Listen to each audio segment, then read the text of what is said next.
L'histoire commence avec un jeune garçon nommé Jiro qui rentre chez lui après une énième bagarre. Son chien, Naki, lui demande ce qui ne va pas, et Jiro explique que les autres enfants se moquaient encore de lui, ils l'ont traité d'étrange chuchoteur d'animaux et ont dit qu'il était différent. Naki lui dit qu'être différent est en fait une belle chose car cela signifie qu'il a des talents qui lui sont uniques. Jiro ne comprend pas vraiment, mais Naki lui promet qu'il comprendra un jour. Des années plus tard, nous voyons que Jiro est maintenant un adolescent, des voyous l'affrontent et lui demandent s'il sait au moins à qui il s'attaque. Ils disent que leur Sanpei est le chef de la Ligue des démons et qu'il contrôle chaque centimètre de cet endroit. Jiro n'est pas du tout impressionné et se demande pourquoi il devrait s'en soucier, il les traite d'ailleurs de poseurs bons à rien qui se cachent derrière un encore plus grand crétin. Un type tente de l'attaquer pour avoir dit des insultes, mais il est stupéfait quand il ne parvient à frapper que la veste de Jiro riposte par un coup de pied qui envoie le type dans la rivière. Jiro explique qu'il a utilisé une technique de shinobi appelée du Tusami, il vient de faire passer le type pour un idiot, alors il dit aux voyous de reculer. Les voyous n'en croient pas leurs yeux et se demandent s'il est une sorte de ninja. Jiro propose de donner un avant-goût aux deux autres types, et il se réjouit de la correction qu'il va leur infliger, il les traite de pathétiques et se précipite sur eux. Les types se préparent furieusement à se battre, mais Jiro les envoie aussi dans la rivière. Finalement, ils s'enfuient tous pour sauver leur peau, et Jiro les traite de perte de temps. À ce moment-là, un oiseau et un chat remercient Jiro de les avoir aidés, ces voyous les terrorisaient, mais ils devraient aller bien maintenant. Ils sont toutefois un peu inquiets, car les voyous vont être vraiment en colère contre Jiro maintenant. Jiro dit qu'il a l'habitude, et l'oiseau fait remarquer qu'il a juste un regard qui déplaît aux gens. Notre héros est agacé par l'insulte et dit qu'il les verra plus tard. Jiro rentre chez lui, et son grand-père le gronde pour s'être encore battu, son grand-père est un shinobi, et il rappelle à Jiro qu'il ne lui a pas enseigné l'art du shinobi pour qu'il se comporte comme un voyou. Jiro dit avec colère que les shinobi sont inutiles et que son grand-père n'est qu'un dinosaure. Cela met grand-père en colère, alors il lance des projectiles sur notre héros, il sort ensuite le héritage de la famille Izuma, qui est un katana de shinobi. Il a été donné à leurs ancêtres par le shogun lui-même pendant la période Edo. Grand-père explique que c'est une lame très ancienne et honorable, il dit à Jiro de respecter ses racines et de se comporter en véritable Izuma. Jiro n'est pas impressionné et dit que la lame est probablement une contrefaçon inoffensive. Son grand-père lui propose de lui prouver le contraire en testant la lame sur la chair de Jiro, alors Jiro s'enfuit pour sauver sa vie. Alors que Jiro nettoie l'endroit, grand-père dit qu'il doit partir pour une réunion en ville, il dit à Jiro de ne pas oublier de fermer à clé, et Jiro est agacé d'être traité comme un petit enfant. À ce moment-là, l'oiseau de tout à le rappelle Jiro pour lui dire qu'un chat est en danger dans les bois. Jiro le suit et il est horrifié de trouver le chat tout battu, il demande à l'oiseau s'il le connaît, mais l'oiseau n'a jamais vu ce chat auparavant. L'oiseau dit que le chat est peut-être encore en vie, mais qu'il ne lui répond pas. Jiro peut voir que le petit est vraiment blessé, alors il décide qu'il doit faire quelque chose. Pendant ce temps, l'esprit du chat semble être dans une autre dimension, dans l'obscurité, un groupe de voix interpelle un être nommé Rago. Il l'appelle l'étoile noire du destin, le dévoreur du soleil, et il le supplie de se réveiller et de leur prêter sa force. Rago leur dit de la fermer car il ne prend d'ordre de personne. Les voix décident que s'il refuse de les aider, c'est ici qu'il mourra. Le chat se réveille alors dans la chambre de Jiro. Jiro se présente et demande le nom du chat, mais le chat ne répond pas. Le chat détermine que Jiro doit être un idiot car un humain ne pourrait même pas le comprendre, il est toutefois stupéfait quand Jiro se fâche d'être traité d'idiot et menace de le battre. Le chat se cache sous le lit de Jiro, et Jiro lui dit de ne pas être un si grand peureux. Jiro sait que c'est la première conversation du chat avec un humain, alors il est sûr que c'est beaucoup à assimiler, il promet qu'il ne fera pas de mal au chat et lui dit de sortir. Le chat fixe Jiro et réalise qu'il ne détecte aucune énergie spectrale, cela confirme que Jiro est vraiment juste un humain. Jiro décide qu'il devra utiliser son arme secrète, mais le chat pense qu'on ne pourrait pas le déloger de sous le lit même avec un pied de biche. Jiro utilise simplement de la nourriture pour attirer le chat dehors, et il dit que c'était plutôt facile. Le chat dit que le chemin du cœur d'un homme passe par la nourriture, mais Jiro rit, il trouve assez drôle qu'un chat pense être un homme. Le chat devient furieux en disant qu'il n'est pas un chat, il se présente finalement comme Rago et révèle qu'il est un être immortel appelé Mononoke. Jiro n'en a jamais entendu parler, alors Rago explique que les gens ont plein de noms pour eux, mais tout ce qu'il doit savoir c'est qu'ils existent, la plupart du temps, ils prennent une forme humaine ou animale, donc le monde ne les remarque jamais, tandis que certains vivent seuls dans les montagnes ou au fond des bois. Jiro se demande alors comment un Mononoke, comme lui, a pu finir dans un si mauvais état. Rago se méfiait de Jiro au début, mais maintenant il réalise qu'il n'a vraiment aucune idée de tout cela. Rago explique qu'il a été attaqué par un autre Mononoke, Rago était dans un profond sommeil depuis longtemps quand il a soudainement été réveillé et encerclé. L'autre Mononoke a exigé son aide, mais Rago lui a dit de dégager, alors ils se sont ligués contre lui. Jiro se demande pourquoi il les a refusés alors qu'ils sont des Mononoke comme lui. Rago explique qu'il déteste les types comme ça parce que ce sont des parasites qui se donnent des airs importants et cachent leurs faiblesses derrière la force des autres. Jiro est pris au dépourvu car c'est exactement ce qu'il ressent. Rago se demande quel est l'intérêt de raconter cette histoire car un humain comme Jiro ne croirait de toute façon pas un mot de ce qu'il dit.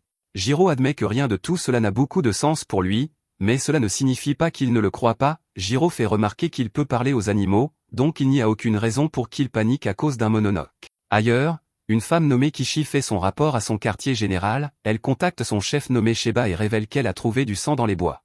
Elle est certaine que c'est Rago, et elle détecte un type d'énergie spectrale qui s'arrête exactement à cet endroit. Sheba pense qu'il est peut-être encore dans les parages, mais il dit à Kishi de se retirer pour qu'il puisse se regrouper avec l'équipe de recherche. Kishi obéit, même si elle pense qu'elle aurait pu gérer cela seule, elle disparaît, et nous voyons que quelqu'un la regardait. De retour chez Jiro, il est émerveillé de voir que Rago a déjà complètement guéri, cela montre clairement qu'il n'est vraiment pas un chat ordinaire. Rago réalise que Jiro ne l'avait pas complètement cru plus tôt, et Jiro admet qu'il n'a cru qu'à environ la moitié de ce que Rago a dit. Juste alors, Jiro se souvient des moments passés avec son vieux chien, Naki. Rago demande qui est Naki, alors Jiro explique que c'était le chien le plus grand, le plus fluffy et le plus attentionné qu'un garçon puisse souhaiter. Jiro repense à la façon dont il se faisait tout le temps harceler et rentrer couvert de boue et d'égratignures. Chaque fois que cela arrivait, Naki lui demandait de lui donner un bain. Elle lui disait que s'il frottait sa fourrure, elle ferait en sorte que toute la saleté de sa journée s'écoule aussi dans le drain. Elle disait toujours à Jiro qu'il avait le don d'aider, et elle voulait qu'il partage ce don avec les autres, elle appelait toujours cela son don unique. Rago semble réaliser quelque chose, et il s'apprête à dire quoi, mais Jiro l'interrompt pour rincer sa fourrure. Plus tard dans la nuit, Rago s'excuse auprès de Jiro pendant qu'il dort, il dit qu'il lui doit une fière chandelle, mais qu'il est temps pour lui de partir. Rago s'en va, mais il sent que même si ses blessures ont guéri, sa force n'est plus ce qu'elle était, cela pourrait être un problème majeur, alors il doit s'éloigner de cet endroit. Il est toutefois stupéfait quand Jiro apparaît derrière lui. Rago pensait qu'il dormait profondément, mais Jiro révèle que ce n'était que sa technique Kururami.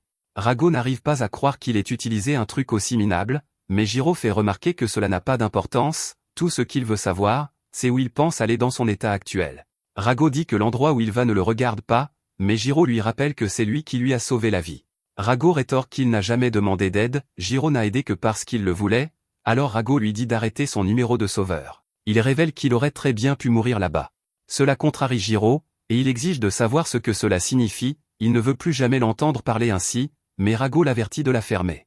Les choses deviennent vraiment intenses, alors Rago dit que s'il continue à parler, il transformera sa trachée en griffoir, il rappelle à Jiro qu'il est un mononoke, un spectre humanisé, et qu'ils viennent de mondes complètement différents. Il demande à Jiro de lui rendre service et de le laisser tranquille. À ce moment-là, un homme mystérieux apparaît et dit qu'ils ont l'air de bien s'amuser, il demande s'il peut se joindre à eux, et Rago réalise qu'un certain groupe est déjà à ses trousses. Jiro n'est pas du tout intimidé et traite l'intrus de crétin pour avoir débarqué chez les gens sans invitation, il prévient le type qu'il est vraiment en colère et lui dit de dégager. Le type le traite simplement d'humain et lui dit de se détendre, il dit qu'il va le dévorer en un rien de temps, et il transforme une partie de son bras. Il s'apprête à attaquer Jiro, mais Rago agit immédiatement, il sauve notre héros en s'enfuyant et en distrayant le type. Jiro se retrouve complètement seul, et il ne cesse de penser à ce que Rago a dit, il a dit qu'il venait de mondes différents et il a dit à Jiro de le laisser tranquille. Jiro essaie de reprendre son souffle après avoir failli perdre la vie, et il réalise ce qu'il doit faire. Pendant ce temps, le type joue au chat et à la souris avec Rago et le nargue sur sa faiblesse. Rago pense qu'il n'a pas besoin de s'échapper complètement, il a juste besoin d'un peu de distance entre eux. Malheureusement, le type est beaucoup trop rapide et attrape facilement Rago. Il dit qu'il avait entendu dire que Rago était en mauvais état, mais il ne s'attendait pas à ce que ce soit aussi pathétique, il n'arrive pas à croire que ce chat pitoyable devant lui soit le légendaire mononoke, Rago, l'étoile noire du destin. Rago est furieux, mais le type lui dit qu'il n'y a plus de discussion, il a un travail à faire, alors Rago va venir avec lui. Il explique qu'ils ont travaillé très dur pour briser le sceau qui emprisonnait Rago, et il préférerait ne pas avoir à tuer un camarade. Rago refuse d'être associé à eux parce que tout ce qui les intéresse, c'est d'obtenir son pouvoir, il dit au type que s'il veut son pouvoir à ce point, il n'a qu'à venir le chercher, mais seulement s'il est prêt à affronter sa mort. Le type dit que le seul à mourir, c'est Rago, et ils se précipitent l'un sur l'autre. À ce moment-là, Jiro sort de nulle part et tranche le bras du type avec son épée familiale. Rago n'arrive pas à y croire et traite Jiro d'idiot. Jiro rétorque que Rago est l'idiot parce que s'il meurt, alors Jiro l'a sauvé pour rien. Rago est pris au dépourvu, mais il fait remarquer que Jiro s'est embarqué dans une histoire qui le dépasse, ce n'est pas une petite bagarre de rue, c'est vraiment dangereux. Jiro l'interrompt pour dire que sauver quelqu'un n'est jamais stupide, il déclare que quand il aide quelqu'un, il l'aide jusqu'au bout. Il fait remarquer que même s'il s'enfuyait, ce type viendrait ensuite s'en prendre à lui une fois qu'il en aurait fini avec Rago. Rago admet que Jiro est plus intelligent qu'il n'en a l'air, mais le type entame sa transformation complète. Le type est surpris car cette forme qu'il a prise ne semble pas du tout déstabiliser Jiro, il remarque également, d'après la posture de Jiro, qu'il doit être un shinobi. Il déclare qu'il prendra plaisir à mettre fin à ses jours, et il attaque notre héros. Rago s'inquiète pour lui, mais la bête réalise qu'elle n'a attaqué que les vêtements de Jiro. Jiro a utilisé la même technique qu'avant pour éviter l'attaque, mais la bête n'a pas fini. Elle frappe notre héros et enfonce ses griffes dans la poitrine de Jiro. La bête lui dit d'abandonner parce que résister ne fera qu'empirer les choses, elle est toutefois impressionnée quand Jiro parvient presque à lui trancher le bras, et elle dit que c'est une excellente contre-attaque digne d'un vrai shinobi. Elle applaudit Jiro, mais fait remarquer que sa vie touche à sa fin. Alors que l'obscurité commence à l'envahir, Rago s'approche de Jiro. La bête dit que Rago peut prendre Jiro car cela fait un moment qu'elle n'a pas fait son dernier repas, elle continue de tourner la situation à la légère, mais Rago est furieux. Il dit à la bête de la fermer, et il déclare qu'elle est morte. Rago se tourne ensuite vers Jiro et le traite de gamin égoïste, il fait remarquer qu'il n'a même pas traversé l'esprit de Jiro qu'il était parti pour son bien. Ensuite, Jiro l'a ignoré quand il l'a averti de ne pas se mêler de cela. Rago dit que si Jiro meurt, tout cela aura été pour rien, il admet qu'il pourrait simplement manger Jiro et retrouver son ancien lui-même. Cependant, il refuse de prendre des ordres d'un démon à moitié idiot et agaçant, c'est pourquoi Rago décide que Jiro va le manger à la place.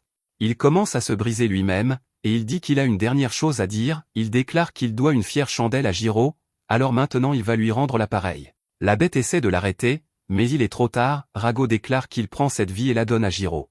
Une puissance massive s'écoule autour d'eux, et Rago dit à Jiro d'ouvrir les yeux. À proximité, Kishi voit ce qui se passe, et Sheba dit que les choses sont devenues un peu compliquées. Pendant ce temps, la bête est furieuse et se demande si Rago sait ce qu'il a fait, elle est dégoûtée que Rago ait transmis son pouvoir à un shinobi humain et abandonné ses compagnons Mononoke. À cet instant, Jiro reprend connaissance et se demande ce qui se passe, le pouvoir coule en lui, et l'énorme trou dans sa poitrine a été guéri. Il entend la voix de Rago, qui lui dit de ne pas en rester bouche bée, Jiro est stupéfait car Rago lui parle maintenant de l'intérieur de lui-même. Rago dit qu'il expliquera plus tard, mais pour l'instant il avertit Jiro de faire attention. La bête fonce sur lui, et Jiro doit esquiver toutes ses attaques. Le géant déclare que les deux vivent sur un temps emprunté, et il dit que ces idiots fusionnés sont à lui. Jiro continue d'esquiver et se demande ce que la bête a voulu dire quand elle a dit qu'ils étaient fusionnés. Rago lui dit de se concentrer car ils doivent d'abord tuer la bête. Jiro ne sait pas comment il est censé faire ça, mais Rago promet de lui donner un coup de main.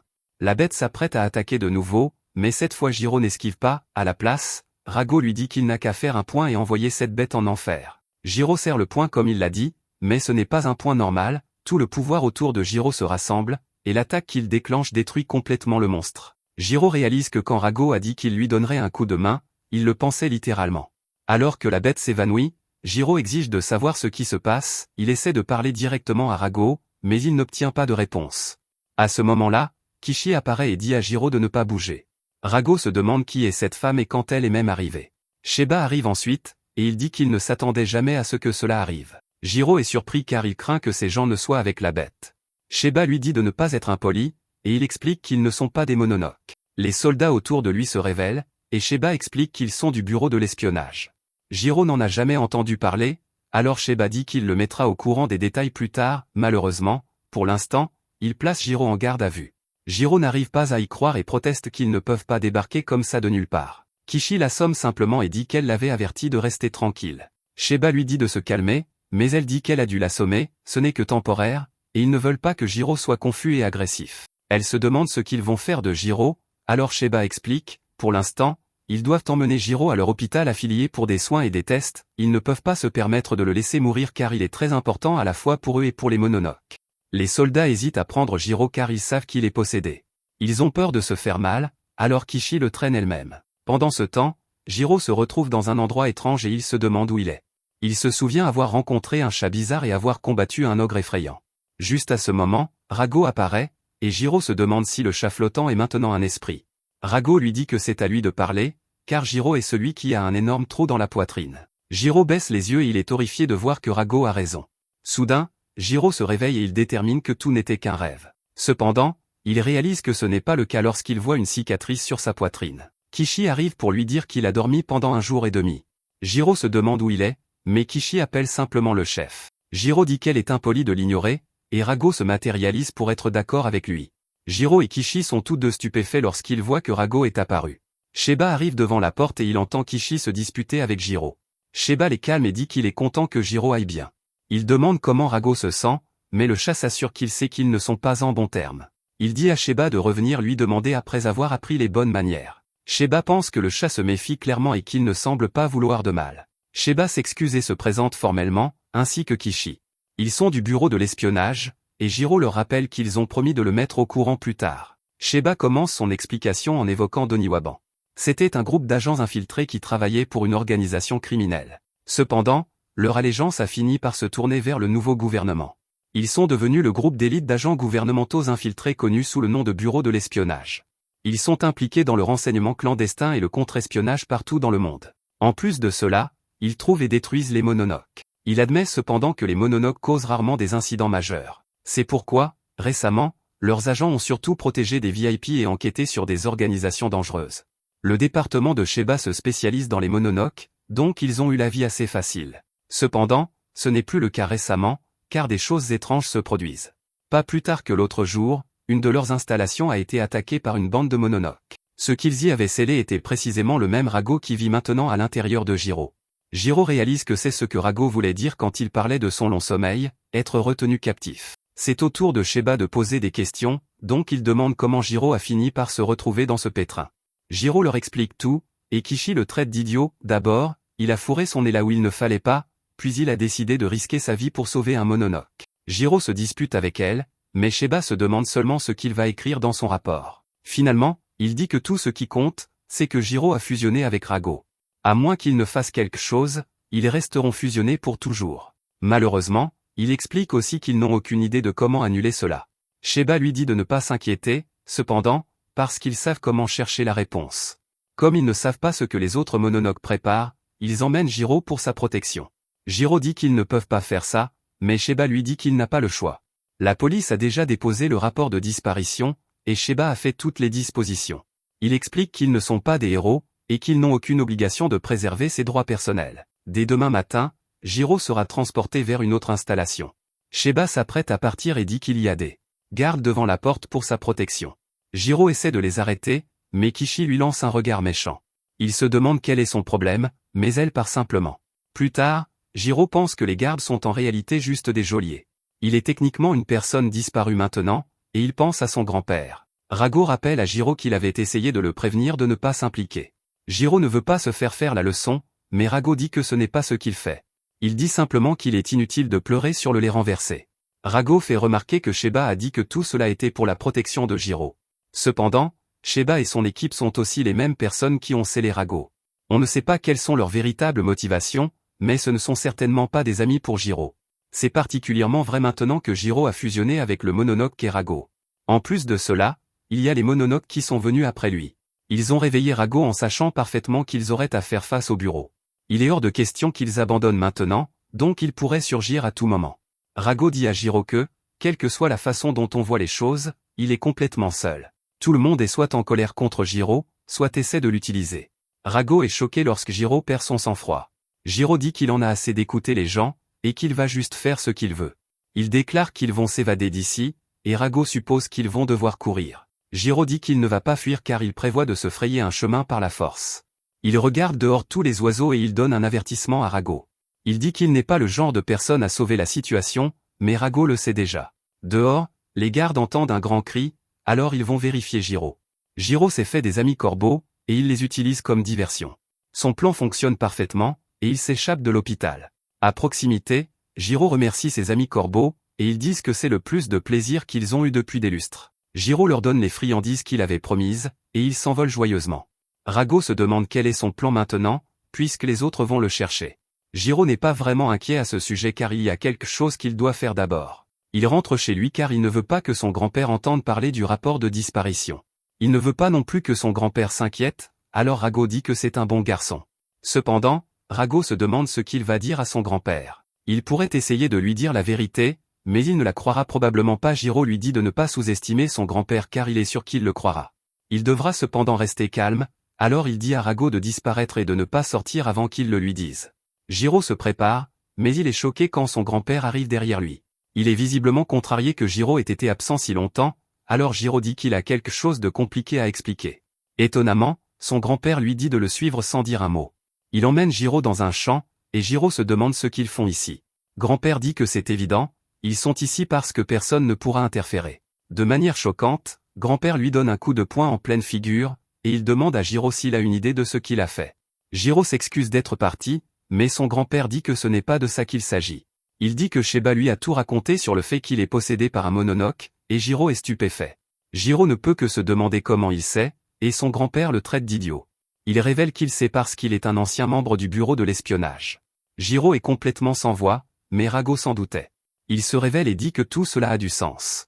Il trouvait étrange qu'un vieil homme soit si prêt à tuer. Grand-père est furieux contre Rago parce qu'il a possédé son propre sang. Il sait maintenant ce qu'il doit faire, alors il déclare qu'il n'y a pas d'échappatoire. Il jure de prendre l'entière responsabilité de la grave erreur de son petit-fils. Jiro est choqué en voyant son grand-père déchaîner sa puissance. Grand-père déclare qu'il ne permettra pas au bureau ou au mononoke d'exploiter sa famille. C'est pourquoi il doit détruire Jiro et Rago. Ensuite, quand il aura fini, il mettra fin à ses propres jours. Jiro se demande s'il a perdu la tête, mais il n'y a pas de temps pour parler. Grand-père commence son attaque, et Jiro fait de son mieux pour rester à l'écart. Rago est immédiatement impressionné par le vieil homme, et il dit qu'il est impitoyable. Jiro n'attendait pas moins de son grand-père, mais il admet qu'il ne l'a jamais vu aussi en colère. Grand-père disparaît juste devant ses yeux, et il attaque notre héros avec une volée de coups de poing. Jiro subit d'importants dégâts et crache une grande quantité de sang. Grand-père explique que la famille Azuma a perfectionné ses voies de guerrier sur plusieurs générations. C'est un art mortel aussi bien pour l'homme que pour le mononoke. Il fait remarquer qu'il n'a eu que le temps d'enseigner les bases à Jiro, et que, comme moyen d'autodéfense, c'était suffisant. Cependant, maintenant il doit être celui qui détruit tout cela. Rago peut voir que les choses deviennent mortelles, alors il se demande s'il va devoir agir. Grand-père se prépare pour son attaque finale, et il trouve du réconfort en sachant que Jiro n'aura plus à souffrir. Sa mort sera rapide, alors grand-père charge. Son coup de poing mortel est sur le point d'atterrir, mais Rago parvient à le bloquer. Rago demande à Jiro pourquoi il ne bouge pas, et il se demande s'il veut mourir. Il fait remarquer que son grand-père essaie sérieusement de mettre fin à ses jours, et qu'il a presque réussi. Rago dit qu'il va l'aider, mais Jiro le réduit au silence. Jiro dit à Rago de dégager de son chemin, et il lui rappelle qu'il a dit de ne pas sortir avant qu'il ne le lui dise. Rago comprend l'idée, alors il dit juste à Jiro de faire ce qu'il veut. Grand-père pense à quel point Jiro est idiot, et nous avons un aperçu du passé. Un jour, Naki a dit urgemment à grand-père que Jiro avait des ennuis. Jiro était occupé à sauver un chat coincé dans un arbre, mais il est tombé. Grand-père est arrivé juste à temps pour l'attraper, et il a traité son petit-fils d'idiot. Il a grondé Jiro, et Jiro lui a dit qu'il devait sauver le chat. Grand-père a convenu qu'aider les autres est honorable, mais qu'il est important d'avoir aussi la force de le faire. Sans la bonne fortitude, Jiro était simplement imprudent. Il a dit à Jiro qu'il avait encore beaucoup de chemin à parcourir, et qu'il n'était qu'à moitié un homme pour l'instant. Dans ce cas, Jiro devait demander de l'aide aux gens autour de lui. Jiro s'est demandé ce qu'il devait faire s'il n'y avait personne autour, alors son grand-père lui a dit qu'il devrait simplement abandonner. Le dernier message de grand-père était que Jiro devienne plus fort, tant dans son corps que dans son esprit. S'il pouvait faire cela, alors il n'y aurait aucun arbre qu'il ne pourrait pas grimper. En attendant, il doit faire attention à ne pas en faire trop. De retour dans le présent, grand-père prévient notre héros que ce n'est pas une séance d'entraînement. C'est une lutte de vie ou de mort pour atteindre leur fin. C'est simplement la façon du monde dans lequel Jiro est maintenant entré. Il prévient que Jiro finira par massacrer ses semblables, les mononoke, et même son ancien lui-même. Son corps et son âme seront souillés par le sang de ceux qu'il aura tués. Grand-père connaît bien cela parce que c'est le monde dans lequel il a vécu. Il explique qu'il s'est battu pour protéger Jiro afin qu'il n'ait jamais à mettre les pieds dans ce monde terrible. Juste à ce moment, Jiro s'excuse d'avoir été imprudent, mais il dit qu'il n'a aucun regret. Il s'est mêlé de ceux qui ne le regardaient pas, c'est pourquoi il doit trouver comment nettoyer ses propres dégâts. Grand-père le traite d'ignorant imbécile alors qu'il charge à nouveau. Rago s'inquiète pour notre héros, mais Jiro est étonnamment calme. Il s'excuse auprès du chat et lui dit de tenir un peu plus longtemps. Grand-père déchaîne son coup de poing féroce, et Jiro l'arrête étonnamment avec sa tête. Grand-père le domine et l'envoie voler dans les airs, mais Jiro ne se laisse pas tomber. Son visage est couvert de sang, et Jiro ne peut que se demander à quoi il pensait. Grand-père se demande la même chose, et il dit qu'il voit encore un homme à moitié fini devant lui. Jiro laisse échapper un rire car tout cela ne suffit toujours pas pour son grand-père. Il dit ensuite que, pour le meilleur ou pour le pire, il n'est plus seul. Il admet qu'il est encore à moitié un homme, et qu'il doit obtenir de l'aide des gens autour de lui. C'est pourquoi il va obtenir de l'aide de Rago. Rago lui lance un regard comme s'il n'avait aucune idée de ce dont il parle, et les deux commencent à se disputer. Juste à ce moment, grand-père réalise quelque chose à propos de son petit-fils. Pour Jiro, les étiquettes d'humain, d'animal, et même de Mononoke sont sans importance. Ces étiquettes n'ont pas d'importance pour lui, et il les traite tous de la même manière. Grand-père laisse échapper un soupir parce que Jiro est toujours le même enfant têtu. Peu importe combien de fois il le prévient et peu importe à quel point il est blessé, grand-père détermine que Jiro ne changera jamais. Il déclare que Jiro gagne, et il se rend. Il détermine que la personne qui manque réellement de résolution est lui-même. Il dit à Jiro de faire ce qu'il veut, mais il lui rappelle qu'il reste un imbécile. Cette nuit-là, Jiro essaie de récupérer en prenant un bain. Il s'excuse auprès de Rago de l'avoir entraîné et d'avoir été égoïste. Rago dit que c'est bon, mais il rappelle à Jiro que tout le monde a ses limites. Il prévient notre héros de ne pas se précipiter frapper à la porte de la mort sans son aide. Ce qu'il veut dire, c'est qu'il ne veut pas que Jiro perde sa vie à nouveau car alors il l'aurait sauvé la première fois pour rien. Il décide que, si les choses tournent mal, alors il donnera ses pouvoirs à Jiro. Jiro ne sait pas ce qui va arriver, mais il dit qu'au moins ils sont ensemble là-dedans. Il veut qu'ils essaient de s'entendre, et il appelle Rago son partenaire. Dehors, Sheba dit à grand-père qu'ils enverront quelqu'un chercher Jiro. Cependant, il admet qu'il a été soulagé quand il a appris que Jiro s'était échappé et était rentré chez lui. Grand-père se demande ce que cela signifie, et Sheba dit que c'est évident. Il explique que Jiro sera l'un des leurs, et qu'il est exactement le genre de personne dont ils ont besoin. Le lendemain matin, Jiro se prépare à être pris en charge par le bureau de l'espionnage. Il ne sait pas trop quoi emporter, et il décide qu'il ira bien tant qu'il aura des sous-vêtements. Rago se demande s'il en est vraiment sûr, car l'avenir est tellement incertain, il fait remarquer qu'ils ne savent pas ce que le bureau leur réserve, et que cela pourrait être la dernière fois que Jiro voit sa maison. Jiro est flatté que le chat soit si inquiet pour lui, mais Jiro dit que ce n'est pas ce qu'il veut dire, notre héros se contente de dire qu'avoir peur ne va pas les aider. Finalement, Kishi arrive pour les chercher, et Jiro est agacé de voir que c'est encore elle. Kishi explique qu'elle est désormais sa gardienne et sa chaperonne, c'est maintenant son travail de s'assurer qu'il ne s'échappe plus. Elle lui dit qu'il voyagera à l'arrière de leur fourgonnette, et qu'il est temps de partir. Jiro dit au revoir à son grand-père, et le vieil homme se contente de lui dire de ne pas aller perdre sa vie. Jiro lui dit de ne pas s'inquiéter pour lui et lui dit de bien faire attention à ne pas mourir pendant son absence. Les deux se sourient, et Jiro part avec Kishi. Pendant le trajet, Jiro n'est pas content de se retrouver menotté. Kishi ne pourrait pas être plus agacée par lui alors qu'elle se plaint d'être son escorte. Jiro trouve tout cela ridicule car ils l'ont enfermé comme un prisonnier. Kishi lui dit de la fermer car il est essentiellement un prisonnier, elle rappelle à Jiro qu'il n'est plus un humain, il est un monstre mi-humain, mi-mononoke. Elle dit que les mononoques sont les cibles principales du bureau, et Jiro ne fait pas exception.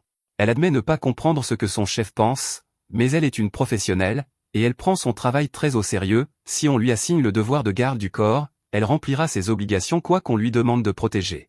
Jiro n'arrive toujours pas à croire qu'elle l'ait traitée de monstre, et il dit qu'il n'a été gentil avec elle que parce qu'elle est une fille. Kishi manque de lui arracher la tête d'un coup de poing, et elle explique qu'elle a deux choses qui l'irritent le plus au monde, premièrement, les mononoques, et deuxièmement, les misogynes. Jiro est les deux, donc elle dit qu'à ses yeux, ils n'existent même pas.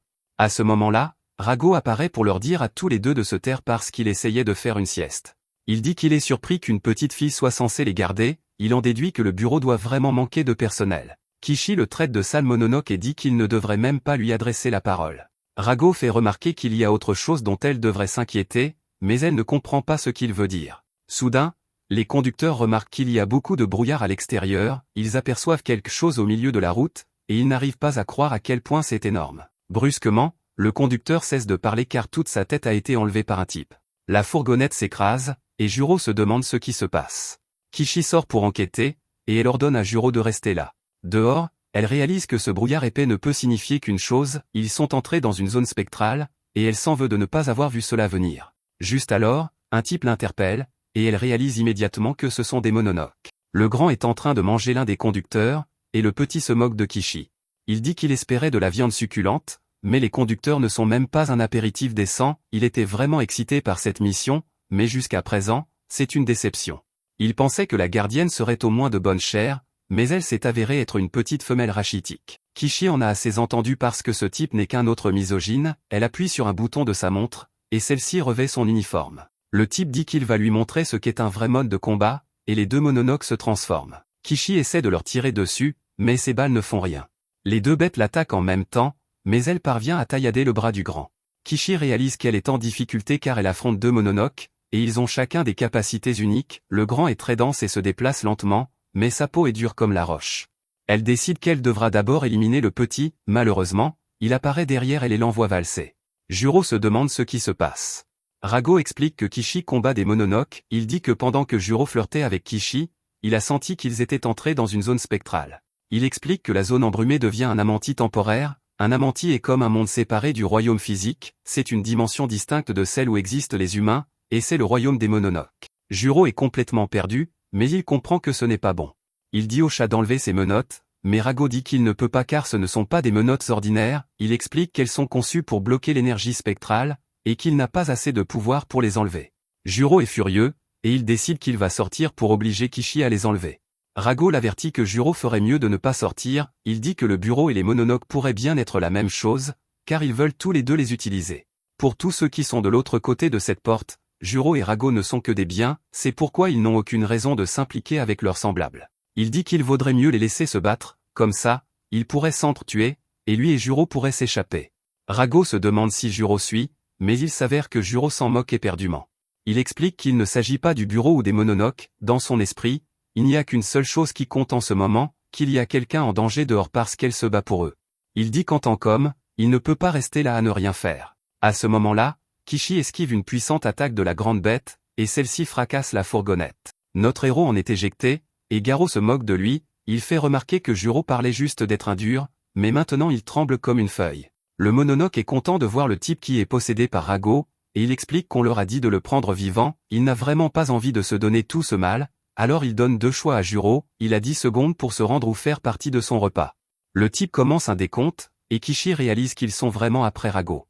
Juste alors, Juro lui dit d'enlever ses menottes pour qu'il puisse les aider.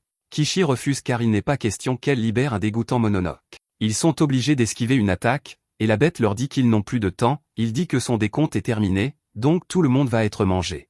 Juro supplie désespérément Kishi de surmonter ses aversions, sinon ils finiront tous les deux dans l'estomac de la bête. Il se demande si elle écoute, mais Kishi pense à autre chose, elle repense à son enfance, alors qu'elle avait seulement 5 ans. La vie de sa mère a été emportée par un Mononoke alors qu'elle était en service. Les domestiques plaignaient Kishi et se demandaient ce que le maître ferait de la lignée familiale, leur héritage était en danger car une fille comme Kishi ne pourrait jamais devenir la successeur. La jeune Kishi refusa d'accepter cela, alors elle parla à son père, elle lui promit qu'elle serait celle qui succéderait à leur clan. Elle étudierait, et elle s'entraînerait pour qu'un jour elle puisse rendre ses 2 parents fiers, Kishi jura qu'elle deviendrait une détective d'honneur et de compétence. De retour dans le présent, Juro ramène Kishi à la réalité, il lui rappelle ce qu'elle a dit plus tôt sur le fait qu'elle prenait son travail au sérieux, qu'elle remplissait ses obligations quoi qu'il arrive, et qu'elle faisait tout ce qu'il faut pour accomplir la mission. Le monstre s'apprête à les attaquer, et Juro lui rappelle qu'elle est une professionnelle. Avant que la bête ne puisse les frapper, les paroles de Juro parviennent à Kishi, elle retire les menottes et libère notre héros. Juro dit à Rago qu'il est temps, et Rago accepte d'en finir avec cette affaire. Rago alimente le poing de Juro en énergie, et il frappe le grand.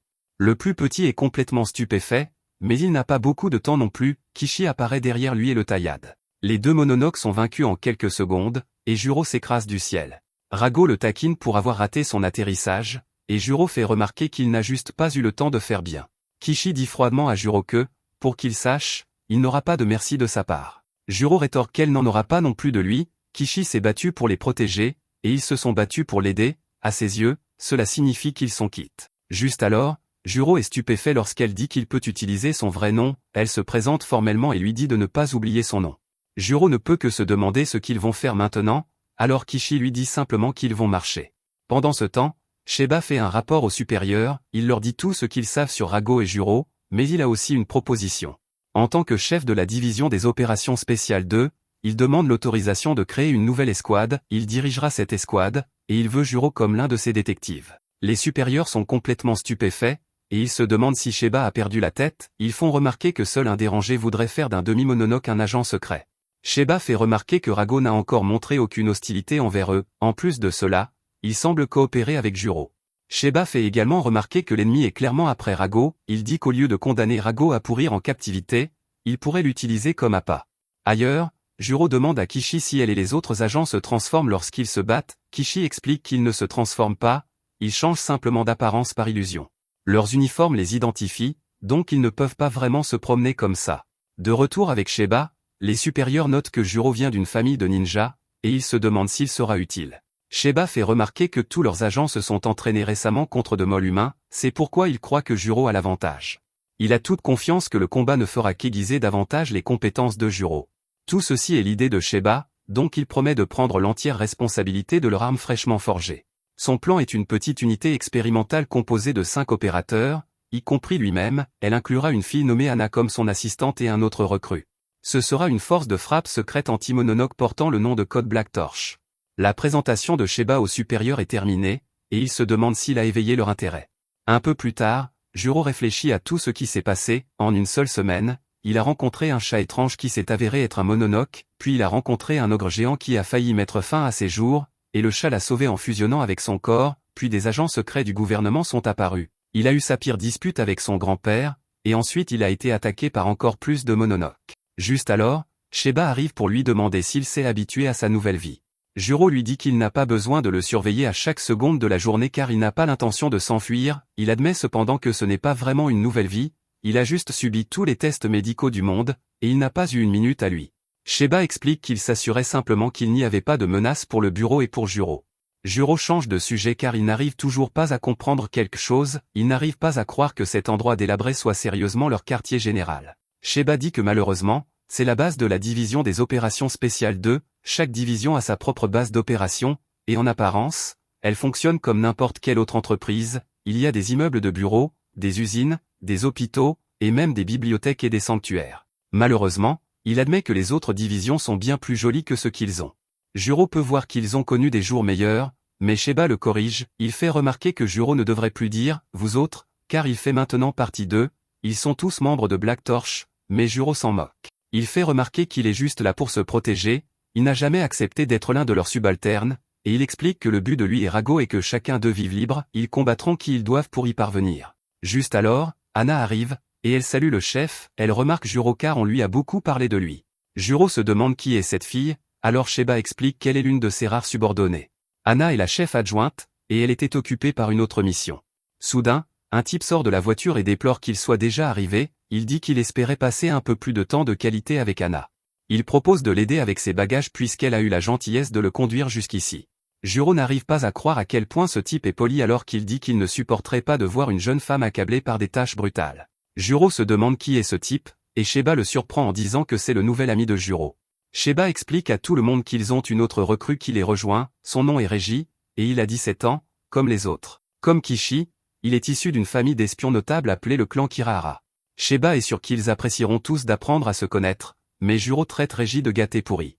Quant à Kishi, elle dit à Sheba qu'elle suivra les ordres, mais qu'elle ne peut plus supporter d'autres fauteurs de troubles. Régie se présente alors poliment à elle, et il dit que sa réputation la précède, il a entendu parler d'une jeune femme ambitieuse et assez courageuse pour briser la tradition, qui s'efforce de devenir la nouvelle chef de sa famille, il dit qu'il n'avait jamais imaginé que cette femme soit si magnifique. Kishi est vraiment flatté, mais Juro peut dire que ce type essaie simplement de la charmer. Régie change alors complètement de ton en se tournant vers Juro, il révèle qu'il s'est renseigné sur lui, et maintenant il voit que Juro est encore pire en personne. Il n'arrive toujours pas à croire qu'un imbécile comme Juro ait réussi à se faufiler dans son unité, il suggère à Juro de simplement partir et de retourner dans sa cellule d'hôpital où il sera en sécurité. Juro n'hésite pas à faire face à ce type, et il lui dit de dire ce qu'il a vraiment sur le cœur. Régie est d'accord et dit que l'honnêteté est toujours la meilleure des politiques. Juro se demande s'il dit qu'il veut se battre, et il appelle Régie, 4 yeux. Régie se demande ce que Juro ferait s'il cherchait un combat, et il le traite de « sous-merde de demi-monstre ». Les deux sont sur le point d'en venir aux mains, alors Anna panique, elle dit au chef que c'est grave et qu'ils doivent les arrêter. Malheureusement pour elle, Sheba dit que c'est le moment idéal. Contre toute attente, au lieu de les arrêter, Sheba dit aux gars de se battre. Tout le monde est confus, et Sheba leur dit de ne pas retenir leurs coups. Ils sortent tous pour le combat, et Anna les filme. Kishi ne peut s'empêcher de se demander si c'est une sorte de duel, Sheba explique que c'est un peu ça, mais aussi pour établir avec succès l'escouade. Il révèle que lorsqu'il a proposé son idée pour la nouvelle escouade, les supérieurs avaient des exigences, l'une d'elles était de prouver si Juro est réellement un atout pour le bureau. Le bureau connaît les possibilités du pouvoir de Rago, mais tout cela est sans signification si Juro et Rago ne peuvent pas coopérer avec eux. Kishi réalise que Sheba teste leur capacité d'agent, elle se plaint car elle a dû passer tout un mois de test.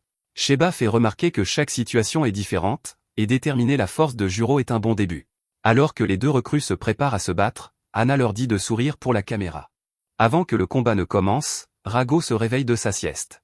Il fait remarquer que Régie n'a cessé de lancer des regards noirs à Juro depuis son arrivée. Juro interpelle Sheba, et il se demande pourquoi Régie a le droit d'utiliser une épée dans leur combat. Sheba explique que Régie est issue d'une longue lignée de maîtres épéistes, qui est une famille d'espions Kirahara. Il dit que si Juro pense que c'est injuste, il est le bienvenu pour utiliser sa propre épée. Juro déclare qu'il n'en aura pas besoin, mais Régie ne veut pas qu'il se retienne. Il sait que Juro n'a pas d'épée, mais qu'il a une arme. Il parle de l'acquisition récente de Juro, un mononoke. Juro dit que Rago n'est pas une arme, et que ce combat n'est de toute façon qu'entre deux. Il dit à Rago de s'assurer de rester en dehors de ce combat, alors Rago retourne se coucher. De manière surprenante, Régie lâche juste son épée, et Juro se demande ce qu'il fait. Régie explique qu'il donne un handicap à Juro. Il veut éviter que ce combat ne soit totalement ennuyeux, alors il se complique la tâche. Il dit que Juro peut attaquer quand il veut, et qu'il ne se retournera même pas.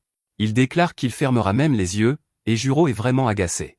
Il peut voir que ce binoclard se moque de lui, alors il va vraiment prendre plaisir à lui donner une leçon. Il prend sa position de combat alors qu'il se prépare à effacer le sourire narquois de Régie. Il jure de faire voler ses lunettes à la gueule idiote de son visage digne d'être frappé. Il fonce sur Régie, et Anna est vraiment impressionnée. Elle peut voir que Juro attaque en plein vol pour que ses pas ne trahissent pas sa position. Malheureusement pour Juro, Sheba sait que cela ne fonctionnera pas. Il pense que seuls les épéistes de seconde zone recourent à la vue et au son. Les meilleurs, comme Régie, utilisent quelque chose comme un sixième sens. Régie le démontre en sentant l'approche de Juro, et il contrelance l'attaque de notre héros. Sheba explique que la perception de Régie est à 360 degrés, et qu'il n'a aucun angle mort. Juro a subi beaucoup de dégâts, alors les filles espèrent qu'il va bien. Régie dit que Sheba devrait arrêter le combat car Juro pourrait réellement perdre la vie s'il continue. Il continue de dire des méchancetés, mais Sheba fait remarquer que Juro est déjà de nouveau sur ses pieds. Juro explique qu'il n'a qu'une égratignure, et il déclare qu'il ne fait que s'échauffer. Il explique que son grand-père lui a inculqué des leçons depuis qu'il est tout petit. Comparé à cela, le combat à l'épée de Régie n'est rien. Régie est insulté car il fait remarquer que l'école d'escrime Kirahara n'est pas une plaisanterie. Il dit que c'est l'art pur de prendre des vies. C'est l'aboutissement de siècles de sacrifices, raffiné et poli dans le sang et le sang seul. Juro vient de traiter cela de blague, et cela mérite la perte de sa vie. Juro est vraiment excité et aimerait voir Régie essayer. Sheba dit à Anna de s'assurer qu'elle enregistre car ce sera la meilleure partie du combat. Juro charge, mais Kishi le traite d'idiot car il ne fait que demander à être repoussé. Régie est cependant stupéfait lorsque son épée se brise en morceaux. Il réalise que Juro visait sa lame depuis le début, mais il est trop tard. Juro porte un puissant coup de poing, et tout le monde est vraiment impressionné. Régie réalise que Juro a calculé sa distance de frappe au moment où il a balancé son épée. Cependant, il ne comprend toujours pas comment il a pu briser une épée en bois aussi facilement. Il se demande si Juro a synchronisé son poing et son tranchant pour qu'ils se rencontrent au moment précis, mais cela n'a aucun sens. Même si Juro pouvait faire cela, il serait impossible d'enchaîner avec une contre-attaque comme Juro l'a fait. La seule vraie réponse est qu'il a dû prédire son attaque. Avant même qu'ils ne s'affrontent, Juro avait planifié toute la séquence. Juro fait remarquer avec désinvolture qu'ils ont chacun un coup maintenant. En plus, Régie n'a plus son béquille, alors Juro se demande s'il veut vraiment continuer. Il propose de lui donner une boisson en brique s'il gagne, mais cela ne fait qu'énerver Régie. Régie est fatigué de son attitude enfantine, et il déclare que ce n'est que le début. Juro est excité pour continuer à se battre, alors ils se chargent à nouveau l'un l'autre. Kishi regarde, et elle se demande si cela va vraiment convaincre les supérieurs. Sheba pense que ce combat montrera au moins leur force et leur ténacité. Les gars échangent des coups, et Kishi se demande si la force et la ténacité sont vraiment ce qui intéresse les supérieurs. Anna apprécie vraiment le combat, cependant, car ce sont deux jeunes coqs qui laissent leur point parler. Bien plus tard, Régie reprend connaissance, et Juro lui demande s'il va bien. Régie remarque que tout le monde est parti, alors Juro explique qu'ils sont peut-être rentrés. Il n'en est pas sûr, cependant, car il vient aussi de se réveiller. Régie détermine que leur combat a dû être un match nul, mais il réalise que Juro s'est réveillé en premier, donc il gagne. Juro lui donne la boisson en brique qu'il avait promise, et Régie se demande si son cerveau dysfonctionne. Il ne comprend pas pourquoi Juro la lui donne, alors Juro le traite d'idiot. Il explique qu'il s'est laissé emporter. Il a réalisé pendant le combat que si Régie l'avait voulu, il aurait pu mettre fin à sa vie avec ce premier coup. De plus, son astuce n'a fonctionné que contre la deuxième attaque de Régie parce qu'il avait une épée en bois. Juro concède la défaite cette fois-ci, et il félicite Régie. Régie admet qu'il a peut-être eu tort de penser que Juro était enfantin, mais ensuite il ouvre la boisson. Elle lui gicle au visage, et Juro ne pourrait être plus heureux que son tour ait fonctionné. Il explique qu'il a secoué la canette comme un fou pendant que Régie était dans les vapes. Il dit à Régie que c'est ce qu'il mérite pour se croire si malin. Régie lui lance la canette, et il continue à se chamailler. À l'intérieur, Anna se demande si ce combat va vraiment convaincre les supérieurs. Sheba lui dit de ne pas s'inquiéter car cela n'a jamais été destiné à convaincre qui que ce soit. Il explique que le vrai test aura lieu demain sur le terrain, lorsqu'ils apprendront leur véritable capacité à travailler en équipe. Anna n'arrive pas à croire qu'il les envoie déjà en mission car elle pense que c'est bien trop tôt. Sheba fait remarquer qu'il n'y a pas de meilleure expérience que la vraie vie. Anna se demande ce qu'ils vont faire car les supérieurs ne leur ont pas envoyé de nouvelles missions. Sheba dit simplement qu'ils trouveront par eux-mêmes. Il en a déjà une en tête, et si tout se passe bien, ils pourraient révéler l'identité de leur véritable ennemi. C'est une mission importante que seuls peuvent accomplir. Le lendemain, on voit que nos héros sont tous équipés pour la mission. Sheba dit à Juro d'appuyer et de maintenir le bouton sur son poignet, et Juro est stupéfait lorsque cela change ses vêtements. Sheba explique que le bouton active le mode de camouflage quantique. Il les déguise en tenue civile personnalisée. S'ils appuient 2 fois sur le même bouton, cela active le mode furtif. Cela les rend semi-transparents les uns pour les autres et complètement invisibles pour tous les autres. L'inconvénient est que le mode camouflage réduit considérablement l'efficacité de leur équipement d'espionnage. Il est temps d'y aller, alors Sheba souhaite la bienvenue aux gars pour la mission inaugurale de Black Torch. Ils se rendent dans un sanctuaire, et ils disent tous une prière. Notre héros ne peut s'empêcher de se demander quel est le rapport avec la mission. Sheba dit qu'ils doivent d'abord se purger de tous les esprits malveillants. Kishi est sûr qu'il plaisante, et Reggie a une idée de ce qui se passe réellement. Il détermine que le sanctuaire doit être l'une des nombreuses installations du bureau. Sheba est très impressionné car Reggie a raison.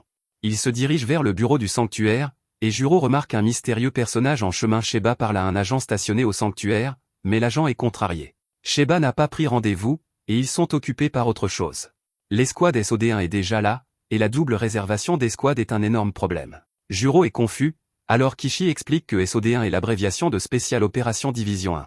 Le bureau de l'espionnage est dirigé par le directeur, qui est responsable des chefs et de leurs différentes divisions. La division 1 est le fleuron, donc ils ont le plus d'agents et le plus de pouvoir. Reggie dit que cela signifie qu'ils sont l'exact opposé de leur deuxième division. Juste à ce moment, l'agent les laisse entrer, mais il dit qu'ils n'ont que 15 minutes. Nos héros se demandent ce qu'ils font ici, alors Sheba explique que ce qu'ils recherchent se trouve en dessous. Ils descendent un escalier caché, et Juro le compare à une forteresse secrète de ninja. Lorsqu'ils arrivent à un coffre-fort, Kishi est choqué lorsqu'elle réalise où ils sont. Sheba explique que juste devant se trouve ce qu'on appelle le 7e sanctuaire de scellement. Tout ce à quoi ils sont confrontés maintenant peut être retracé jusqu'à cet endroit précis. Il révèle que c'est aussi l'endroit où Rago a été scellé. Sheba explique qu'il est entièrement fait d'obsidienne de mort. L'obsidienne de mort est une sorte de roche rare qui maîtrise l'énergie spectrale. Il existe d'autres sanctuaires de scellement faits de la même matière, mais aucun n'est aussi massif. Il est temps de commencer, alors Sheba explique ce qui se passe. Ils mèneront une enquête pour essayer de découvrir qui a fait sortir Rago de cette installation. Il dit que lui et Kishi interrogeront des témoins potentiels à l'extérieur. Reggie et Juro resteront ici pour voir ce qu'ils peuvent apprendre de Rago lui-même sur ce qui s'est passé ce jour-là. Reggie dit qu'il préférerait travailler avec Kishi à la place, mais Sheba l'ignore simplement. À l'extérieur, Kishi se demande si cela ira bien de laisser les deux gars ensemble. Sheba dit qu'il pense que les choses se passeront mieux s'ils laissent simplement Juro et Reggie régler leur compte par eux-mêmes. En bas, Rago dit que regarder ce gros caillou le rend malade. Juro se demande pourquoi il a été scellé dans ce truc de toute façon, mais Rago lui-même ne le sait pas. Juro suppose que c'est quelque chose dont il ne veut tout simplement pas parler, mais Rago dit qu'il ne s'en souvient vraiment pas. Il ne sait pas où il était ni ce qu'il faisait avant d'être scellé. Juro pense qu'il ment, alors ils commencent à se disputer. Reggie les interrompt car l'amnésie n'est pas si farfelue. Il a vu des mononoques qui ont été scellés longtemps revenir perdus et n'être que l'ombre d'eux-mêmes. Il explique que lorsqu'un mononoque est scellé, il est forcé de posséder un autre objet. L'acte de possession nécessite toute son énergie totale, au point qu'un mononoque est incapable d'annuler le sort par lui-même. Dans des circonstances normales, les mononoques possèdent et résident dans des êtres vivants. Cependant, les scellés les forcent à entrer dans un objet inanimé. Pour le mononoque, posséder de tels objets équivaut à un emprisonnement éternel. De plus, si cet objet inanimé est de l'obsidienne de mort, c'est un enfer vivant. Ils sont incapables de bouger un muscle, et ils restent dans l'obscurité totale tandis que leur énergie spectrale diminue. Cela peut durer des siècles, et même les mononoques ne peuvent pas en sortir sans problème. Reggie ne peut pas dire combien de temps Rago a été emprisonné, mais il a eu de la chance de s'en sortir avec seulement de l'amnésie. Se concentrer sur le passé ne les aidera pas, alors il demande à Rago de leur dire ce qui s'est passé le jour où il a été libéré. Avec les autres, un gardien explique que toutes les caméras de sécurité ont été affectées par quelque chose le jour de l'évasion de Rago. Tout est complètement normal, sauf pendant 10 minutes où on ne voit rien. Le système électrique n'a montré aucune anomalie, donc il devait s'agir d'une barrière spectrale. 2 gardes ont entendu quelque chose cette nuit-là, mais ils n'ont jamais trouvé ce qui avait causé le bruit. Ensuite, Sheba admet qu'ils n'ont pas trouvé de nouvelles pistes, mais que cette scène de crime lui donne d'étranges impressions. En bas, Rago explique ce dont il se souvient. Il a senti le froid de la pierre et il a senti l'air moisi. Puis une faible lumière est apparue, accompagnée de plusieurs auras spectrales distinctes. C'est alors qu'il a vu des mononoques l'entourer et une étrange dalle émettant de la lumière dans l'obscurité. Il y avait une image dessus, et la personne a dit que cela faisait longtemps qu'il n'avait pas vu Rago. Régis détermine que c'était une tablette, et la personne parlant à travers était probablement le meneur. La personne a dit à Rago que les temps avaient changé depuis son absence. Les mononoques ont lutté pour survivre, mais l'avenir est encore incertain. Ce type était celui qui a demandé à Rago de s'éveiller de son sommeil afin qu'il puisse leur prêter son pouvoir. Il a dit que son espoir était de retrouver leur dignité en tant que mononoques. Il a dit qu'il voulait montrer leur pouvoir de mononoques à tous ces humains pathétiques. Plus que cela, il veut le montrer au bureau de l'espionnage, leurs ennemis mortels. Rago explique qu'il leur a dit de dégager. Dès qu'il a disparu, il a saisi sa chance et s'est échappé. Régis n'arrive pas à le croire, alors Rago dit qu'il est comme le reste des gens qui sous-estiment son pouvoir. Juro est déçu car ils sont de retour à la case départ. Mais Régis fait remarquer qu'ils ont appris 3 informations importantes. D'abord, ils ont appris que le groupe qui a libéré Rago sait comment briser le sceau. Deuxièmement, le type sur la tablette devait connaître Rago avant qu'il ne soit scellé. Troisièmement, ils ont appris que leur ennemi a un objectif très clair, ils veulent se venger de l'humanité et du bureau de l'espionnage. À ce moment, Juro s'arrête car il n'arrive pas à comprendre tout cela. Cependant, il dit que grâce à Régis, il commence à comprendre certaines choses. Il a fini par fusionner avec Rago, et l'ennemi sait comment annuler cela. Rago a de l'amnésie, mais maintenant ils savent que l'ennemi connaissait Rago bien avant tout cela. Juro déclare qu'il sait exactement quoi faire, et il nettoiera ses propres dégâts. Tout ce qu'il a à faire, c'est de frapper à mort quiconque se mettra sur son chemin. Même s'ils ne viennent pas vers lui, il les traquera et les mettra KO. Ainsi, ils pourront leur dire tout ce qu'ils doivent savoir, et tous leurs problèmes seront résolus. Juro dit que son plan est parfait, et Régis dit qu'il est impressionné. Cependant, par impressionné, il veut dire que Juro est un idiot complet. La raison entière de leur enquête est qu'ils ne savent pas qui poursuivre. Ils se disputent comme des fous, mais ils sont interrompus par le mystérieux personnage que Juro avait vu plus tôt. Ce type dit qu'il attend depuis longtemps, et qu'il était impatient de voir Rago. Il laisse tomber sa barre chocolatée et apparaît immédiatement à côté de nos héros. Les gars l'attaquent instantanément, mais il esquive en une fraction de seconde. Il traite nos héros de punaises, et dit qu'il ne les laissera pas gâcher ses retrouvailles spéciales. Rago fait remarquer à quel point ce type est dangereux, alors il dit à Juro de faire attention. Juro fait remarquer que ce type est un mononoque, donc il avait raison de dire qu'il se montrerait. Régis admet que c'est une piste prometteuse, alors il dit à Juro de se préparer au combat. Nos héros retirent leur camouflage, et Rago dit qu'il est temps de tout casser. À l'extérieur, Kishi est horrifié car l'entrée de l'endroit où se trouvent les gars a été bloquée. Ils sont tenus à l'écart par une puissante barrière, alors Sheba dit qu'ils ont été piégés. Kishi dit avec urgence qu'ils doivent faire quelque chose car les gars sont en grave danger. Juste à ce moment, quelqu'un arrive pour demander ce qui se passe. Sheba dit qu'il ne s'attendait pas à ce que cette personne leur fasse l'honneur de sa présence, et il explique que c'est la chef de la spéciale opération Division 1. Son nom est Kazumi, et Sheba n'arrive pas à croire ce qui arrive. Il voulait juste que les choses se passent bien, mais cela s'avère être une sacrée première mission. De retour à l'intérieur, le type se présente comme Koga, le futur seigneur des mononoques. Pour accomplir son objectif, il aura besoin d'une décharge de puissance, c'est pourquoi il déclare que Rago sera à lui. Régis veut obtenir des informations de sa part, alors il se demande pourquoi il veut Rago. Koga traite ces humains d'idiots et explique que Rago est unique en son genre. Il fait remarquer que les mononoques ne sont pas aussi fragiles que les humains. Ils sont presque immortels, mais leurs vies prendront fin s'ils sont coupés en morceaux. Pour aggraver encore leur situation, leur esprit spectral s'affaiblit sans nourriture. Cependant, Koga révèle que Rago est différent. Rago est pratiquement un générateur d'énergie spirituelle, avec ou sans nourriture. Il a le genre de pouvoir qui ferait de Koga un véritable immortel. Koga dit qu'avec Rago, il serait imbattable et qu'il deviendrait enfin le summum des mononoques. Juro est prêt à affronter ce type, mais Régis lui dit de faire attention car ils ne savent pas qui le soutient. Régis est stupéfait lorsque Koga se déplace à grande vitesse pour lui donner un coup de genou dans la poitrine. Koga dit que Régis ne lui sert à rien, alors il l'éloigne d'un coup de pied. Il met ensuite Juro à terre et le traite d'ennuyeux. Il dit que Juro n'est que le vide ordure de Rago et qu'il doit rester tranquille. Rago s'inquiète pour notre héros, mais Kago dit qu'ils peuvent enfin discuter tranquillement tous les deux. Il promet de libérer Rago du contrôle de Juro pour qu'il ne fasse plus qu'un. Koga déclare qu'ils seront imbattables et qu'ils deviendront les dirigeants des mononoques. Rago l'interrompt pour lui faire remarquer que tout cela ne l'intéresse pas. Il n'est la propriété de personne et dit à Koga d'essayer de devenir roi par lui-même. Koga se met en colère car il essaie de faire cela pour eux deux. À ce moment-là, Juro dit qu'il est énervant et attrape la jambe de Koga. Il lui dit d'arrêter de se plaindre, puis appelle Régie à l'attaque. Régie parvient à infliger des dégâts avec une attaque spéciale, et Juro est impressionné.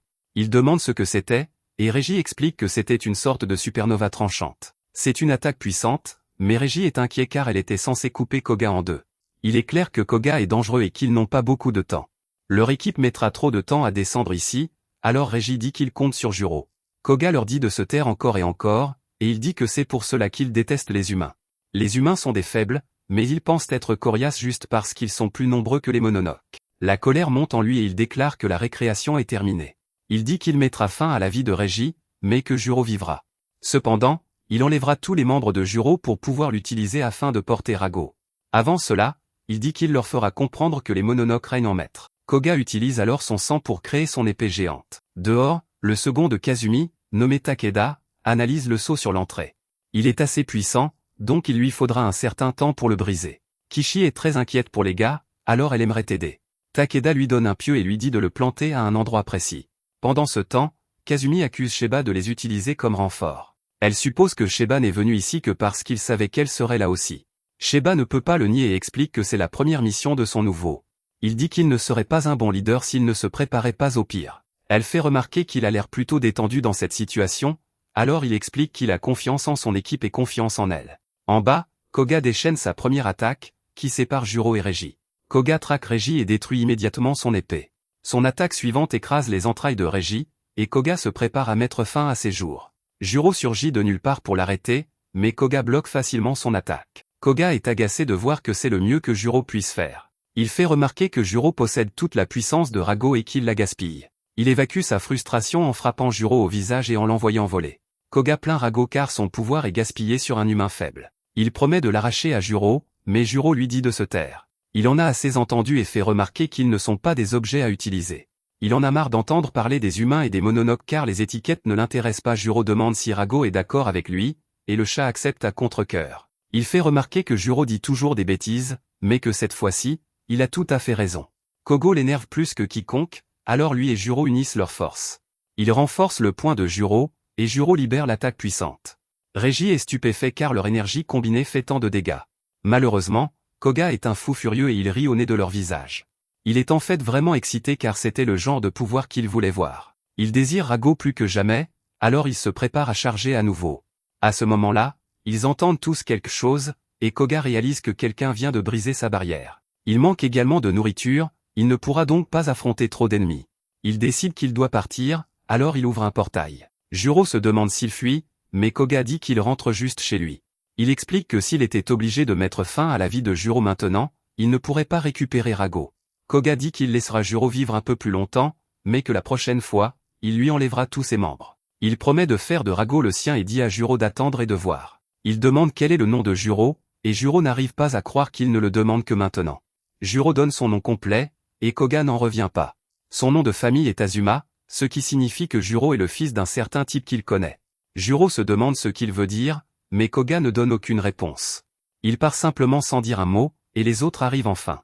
Dehors, Kazumi fait remarquer que beaucoup de dégâts ont été causés à cause de Sheba et de son équipe. Sheba est prêt à accepter toutes les conséquences, mais il dit que ces nouvelles recrues méritent des éloges. Juro et Régie ont vraiment bien résisté face à un mononoke sérieusement puissant. Kazumi s'en moque et s'en va, mais dans l'esprit de Sheba, les recrues reçoivent une note de passage. Régie dit alors à Sheba qu'il s'en sort bien, mais il sait que sa vie aurait pris fin s'il ne portait pas cet uniforme. Sheba lui dit de ne pas être trop dur avec lui-même, mais Régie n'y peut rien.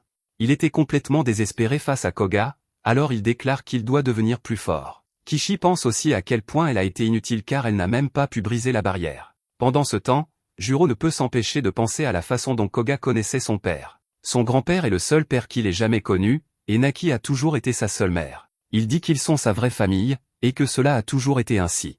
Juro veut cependant des réponses, alors il dit qu'il accepte formellement de rejoindre leur équipe. Juro fait remarquer qu'il l'était déjà, mais Juro veut dire qu'il a réellement l'impression de vouloir être ici. Sheba est heureux de l'entendre car c'est très important. Il dit qu'ils devront travailler en équipe, mais qu'ils sont aussi tous différents. Il explique qu'ils ont chacun leur propre motivation et qu'ils doivent les accepter. Plus tard, après avoir été réprimandé par les supérieurs, Sheba dit qu'il est temps pour une nouvelle mission. Aujourd'hui, ils s'entraîneront, et Sheba dit qu'il a amené une invitée spéciale. À ce moment-là, une fille rit comme une folle et rate son entrée en s'écrasant contre le sol. Sheba dit qu'elle s'appelle Fuyo et qu'elle est un mononoke. Habituellement, le bureau traque les mononoques pour les éliminer, mais il collabore avec ceux qui sont amicaux. Fuyo remarque le légendaire Rago et dit que c'est un mignon petit animal. Rago la provoque en la traitant de minuscule, alors elle le traite de sale errant. Après leur dispute, Sheba dit qu'il est temps pour un entraînement de suppression des forces surnaturelles. Juro ne comprend pas du tout ce que cela signifie, alors Sheba explique. Il dit qu'il est plus sûr de s'entraîner dans un environnement contrôlé avant de devoir faire face à la réalité dans le monde réel. Il révèle que Fuyo est capable d'utiliser l'hypnose et les hallucinations, elle va donc créer un environnement pour qu'il s'entraîne. Sheba lui dit de commencer, alors elle utilise son pouvoir sur nos héros. Alors qu'ils sont enveloppés par son sort, Sheba leur dit que leur objectif est simple. Tout ce qu'ils auront à faire est de se libérer et de revenir sains et saufs. Anna se demande s'ils iront vraiment bien car Sheba ne leur a pas vraiment parlé du sort. Sheba fait simplement remarquer que plus l'entraînement est réaliste, plus il est efficace. À l'intérieur, Reggie réalise que le sort enferme son sujet dans une sorte d'illusion. Il cherche une issue, mais il est surpris lorsqu'il voit un endroit de son passé. Il se met à trembler alors que son frère émerge, tenant une certaine épée. Reggie doit se rappeler qu'il s'agit d'une illusion et se dit de ne pas tomber dans le piège. Son frère se demande si Reggie est devenu plus fort et l'attaque immédiatement. Ils s'affrontent à nouveau, et le frère de Reggie lui dit qu'il faudra plus que cette épée pour mettre fin à ses jours. Pendant ce temps, Kishi regarde sa jeune sœur et sa mère arroser des plantes. Sa mère lui demande si elle veut devenir herboriste, mais Kishi dit qu'elle préférerait devenir une espionne comme ses parents. Kishi explique qu'à l'époque, elle pensait que les gentils gagnaient toujours contre les méchants. C'est à ce moment-là que sa mère a été appelée pour le travail. Elle a promis de revenir bientôt, mais c'était la dernière fois que Kishi a vu sa mère. Ses funérailles ont été floues pour Kishi, et il lui a fallu un certain temps pour vraiment réaliser le décès de sa mère. C'est alors que Kishi a commencé à courir plus vite et à devenir plus forte pour devenir un agent. Elle était obsédée car plus elle courait, plus elle se sentait proche de sa mère. Un jour, son père a envoyé une servante l'emmener quelque part. Elle a été emmenée sous l'un des centres de recherche du bureau.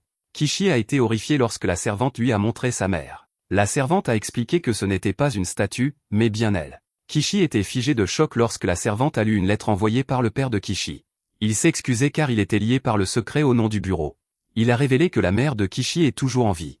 Elle était en service lorsqu'elle a été piégée dans la pierre par un sort spectral. Pour empirer les choses, ils n'ont jamais trouvé le mononoke responsable. Ils ont essayé tout ce qu'ils pouvaient pour la libérer, mais rien n'a fonctionné. Le père de Kishi espérait qu'elle pourrait lui pardonner, mais il a aussi dit que ce qu'elle choisit de faire ne dépend que d'elle. Kishi dit maintenant à sa mère de tenir bon et jure de la sauver. À ce moment-là, Kishi entend la voix de sa mère, et le sol commence à trembler. Sa mère est terrifiée car elle craint que Kishi ne finisse comme elle si elle n'abandonne pas le métier d'espionne. Sa forme monstrueuse se libère, et Kishi est horrifié. Pendant ce temps, Juro court pour sauver sa vie et se demande ce qu'est cet endroit. Lui et Rago courent comme des idiots sans voir de sortie en vue. De plus, quelque chose les poursuit et se rapproche. Rago sait qu'il s'agit d'une illusion, mais il a un drôle de pressentiment. Il est cependant surpris lorsque Juro dit que tout cela est pénible. Il ne voit pas d'issue, alors ils n'ont pas d'autre choix. Il dit à Rago de se préparer car ils vont devoir combattre cette bête. De retour auprès de Reggie, celui-ci se retrouve à revivre les souvenirs douloureux de sa propre enfance. Lui et son frère jumeau Shinji ont grandi en s'entraînant ensemble sous la direction stricte de leur père. Shinji était l'héritier de la famille, et leur père le félicitait toujours pour sa progression incroyable. Reggie était heureux d'être sa pierre d'achoppement, mais Shinji insista sur le fait qu'ils seraient toujours frères. Il dit à Reggie que s'il échouait un jour, il comptait sur lui pour le soutenir. Reggie explique que Shinji avait toujours une longueur d'avance sur lui, quoi qu'il fasse. Finalement, il cessa d'essayer de le rattraper et accepta une vie dans l'ombre de son frère. Un soir, leur père annonça que le droit de l'épée allait enfin commencer pour Shinji. Ce droit est le test ultime qui établit une personne comme nouveau chef de famille. Il expliqua qu'au fond d'une grotte cachée repose leur précieuse épée familiale, connue sous le nom de Tempête de l'Enfer. Il dit qu'il y a longtemps, cette épée maudite fut possédée par un mononoke. Le test ultime consiste à vaincre l'esprit enfermé dans la lame et à récupérer l'épée. Leur père avertit Shinji que la malveillance scellée dans la lame grandit avec chaque année qui passe. Il dit à son fils de résister à la malédiction de l'épée de toutes ses forces. Shinji était totalement confiant, alors il promit d'exorciser l'esprit et de revenir avec la lame. Reggie dit à son frère d'être prudent, et Shinji entra joyeusement dans la grotte. Comme il l'avait promis, Shinji ne tarda pas, mais quelque chose n'allait terriblement pas. Shinji semblait avoir perdu la raison alors qu'il attaquait tous les membres de leur groupe. Leur père dit à Reggie de fuir car il n'était pas de taille face à Shinji. Avant même qu'il puisse finir son avertissement, Shinji trancha leur propre père. Reggie était horrifié car il réalisa que la tempête de l'enfer avait pris le contrôle de son frère. Shinji parla alors et déclara que Reggie n'était plus de taille face à lui maintenant. Il dit que c'est exactement pour cela que Reiji doit devenir plus fort et s'entraîner comme si sa vie en dépendait. Shinji voulait qu'il devienne assez fort pour qu'un jour, Reiji puisse mettre fin à sa vie. Reiji remarqua que son frère pleurait, alors il se demanda si Shinji était réellement possédé. Shinji s'éloigna simplement, et Reiji le supplia de savoir pourquoi il était laissé pour compte. Il n'obtint jamais de réponse, et son frère est resté un mystère depuis ce jour. De retour dans l'illusion, les deux frères se battent l'un contre l'autre. Le faux Shinji se moque de Reiji pour être encore bien trop faible. Reiji se rappelle que cette chose n'est rien de plus qu'une figment de son imagination. Il dit qu'affronter une illusion ne l'aidera jamais à comprendre ce que pensait réellement son vrai frère. C'est pourquoi il doit mettre fin à cela maintenant et trouver le vrai Shinji de ses propres yeux. Reiji se rappelle ensuite de la promesse qu'il a faite à Shinji. Lorsque Shinji lui dit qu'il serait toujours frère, Reiji promit de toujours le soutenir. Sa résolution prise, Reiji tranche l'illusion et se libère enfin du sort. Il admet que c'était un rêve qu'il n'oubliera pas, car il l'a aidé à réaliser la vérité. Pendant ce temps, Kishi est confronté à la forme monstrueuse de sa mère, hurlant son nom. La bête est terrifiante, et Kishi fait de son mieux pour esquiver ses attaques. Finalement, Kishi vainc le monstre et laisse un message. Elle dit qu'elle n'est plus cette petite fille, et qu'il faudrait plus qu'une illusion pour la vaincre. Dehors, Sheba est satisfait car Kishi et Reiji se sont libérés de l'illusion en moins de 10 minutes. Il ne reste plus que Jiro et Rogo, alors Anna espère vraiment qu'ils s'en sortiront. Ils ne semblent pas très doués pour ce genre de choses, et leur situation est très particulière. Sheba explique que le pouvoir de Fuyo donne vie aux insécurités émotionnelles et aux traumatismes de ses sujets. Cependant, Jiro et Rago sont spéciaux car ce sont deux âmes différentes fusionnées en un seul corps. Shea ne peut s'empêcher de se demander ce que le sort de Fuyo leur prépare. À l'intérieur de l'illusion, nos héros sont poursuivis par une bête à la fois immense et rapide. Jiro ne peut que se demander ce qu'est cette bête, et il est stupéfait quand elle parle. La bête dit qu'elle va leur apprendre qui elle est, puis elle les avale tout entiers. Dehors, Fuyo panique soudainement car elle a complètement perdu le contrôle du lotus. Elle ne peut pas en être sûre, mais elle croit que Rago est la cause de cela. Elle dit que c'est vraiment grave, car le lotus vise ultimement à détruire les personnes qui sont piégées à l'intérieur. Il utilise leurs propres souvenirs contre eux, et Fuyo ne peut pas intervenir ni arrêter le sort. Les gars devront s'en sortir par eux-mêmes, sinon le lotus les écrasera. De retour dans l'illusion, Jiro et Rago atterrissent dans un endroit étrange qui ressemble à un vieux village. Jiro se demande s'ils sont dans l'estomac du monstre, mais Rago aperçoit l'obsidienne de la mort qui l'a emprisonné. À ce moment, un garçon du village nommé Jérobi vient remercier Maître Rago pour une autre récolte abondante. Le Rago du passé dit au gamin d'arrêter, car il n'a rien fait. Jérobi fait remarquer que les Mononoke attaquaient les villages et mettaient fin à des vies innocentes partout ailleurs. Cependant, aucun d'entre eux ne s'approche jamais de cet endroit, car Rago protège tout le village. Rago insiste sur le fait qu'il aime juste cet endroit, et que les autres Mononoke sont trop lâches pour s'approcher. Jérobi dit que la seule présence de Rago est leur grâce salvatrice en tant que leur divinité locale bien-aimée. Jérobi laisse à Rago des cadeaux dignes d'un chat, et il dit au revoir. Le Rago du présent révèle que ce sont ses souvenirs d'avant son entrée dans l'obsidienne de la mort. C'était l'année 1730, à l'époque où les humains craignaient et vénéraient encore les Mononoke. Juste alors, un Mononoke connu comme le dieu des montagnes sacrées arrive pour saluer Rago. Son nom est Tamagi, et il appelle Rago un vieil ami. Le Rago du présent se fige, car il a définitivement entendu cette voix exacte quelque part auparavant. Il est horrifié en réalisant qu'Amagi était le gars qui parlait à travers la dalle lumineuse dans l'obscurité. Cela signifie qu'Amagi est le meneur du groupe qui a libéré Rago du sanctuaire. Amagi explique au vieux Rago que les humains ont organisé leurs efforts de chasse aux Mononoke. Les dirigeants du Japon soutiennent une force secrète appelée l'Aniwaban, qui tue les Mononoke sur le champ. Cet Aniwaban est en fait le même groupe qui est devenu plus tard le bureau de l'espionnage. Beaucoup d'amis d'Amagi en ont déjà été victimes, alors il veut que Rago se joigne à sa croisade. Il croit que les humains bouleversent l'ordre naturel, et il refuse de laisser faire cela. Un groupe de ses subordonnés apparaît, et il explique ce qu'il fait. Il dit qu'il parcourt les terres, cherchant des Mononoke prêts à se soulever. Il veut que Rago lui prête sa force, mais Rago refuse. Tous les autres Mononoke s'énervent et font remarquer que cela les concerne tous. Rago n'en a que faire, car il déclare qu'il ne s'occupera que de lui-même. Amagi dit calmement qu'il comprend le raisonnement de Rago, mais il fait remarquer que cela fera de Rago son ennemi. Il dit qu'un Mononoke avec le pouvoir de Rago doit maintenant rejoindre les humains ou devenir le chasser. Il déclare qu'un Mononoke comme Rago ne peut être ignoré, alors il donnera à Rago une seconde chance pour réfléchir. Il explique qu'il reviendra demain pour entendre la vraie réponse de Rago, puis il part. Le Rago du présent admet qu'il a sous-estimé l'Aniwaban et qu'il ignorait les véritables ambitions d'Amagi. Le lendemain, Amagi revint pour la réponse de Rago et mentionna avec désinvolture que la nourriture locale est divine. Nos héros sont horrifiés en voyant qu'Amagi a fait quelque chose de terrible. Il parle de déguster les délices du village, et il porte la tête de Jérobi. La rage explosa en Rago, et il se transforma en sa forme monstrueuse. Il déchaîna toute la puissance de sa force, et cela causa des dégâts insensés. Son attaque vaporisa la moitié du corps d'Amagi, ainsi que la zone environnante. Amagi dit qu'il n'attendait pas moins de Rago, l'étoile noire de la mort. Cependant, cette puissance écrasante qu'il vient de démontrer le surprend même lui. Seul Amagi, Rago et les pouvoirs réprimant l'obsidienne de la mort parvinrent à survivre à l'explosion. Amagi avoue alors que lui et ses camarades ont dévoré chaque dernier villageois. Cependant, Rago vient de vaporiser ses camarades et chaque dernier caillou de ce village. Il fait remarquer que les humains blâmeraient Rago pour tout ce qui est arrivé à ce village. Ils ne lui feront plus jamais confiance, et ils ne le compteront plus jamais comme un allié. Rago était anéanti, car les gens qu'il adorait ont perdu la vie à cause de lui. Amagi dit à Rago de soit mettre fin à sa vie ici même, soit de le rejoindre pour écraser l'Aniwaban. Il fait remarquer que le conflit est inévitable dans les deux cas, alors il dit à Rago qu'il devrait au moins avoir des amis à ses côtés. Rago s'énerve vraiment en pensant à Jirobi. Il déclare qu'il en a assez que tout le monde pense pouvoir lui dire quoi faire. Il décide de ne se ranger d'aucun côté et de s'occuper de ses propres problèmes. C'est alors que Rago s'approcha de l'obsidienne de la mort. Amagi essaya de lui dire de ne pas faire quelque chose qu'il pourrait regretter, mais Rago avait déjà pris sa décision. Il se fusionna dans l'obsidienne de la mort et scella son propre corps pour toujours. Rago explique que c'est ainsi qu'il a assumé ses responsabilités, en refusant de s'allier à l'un ou l'autre camp.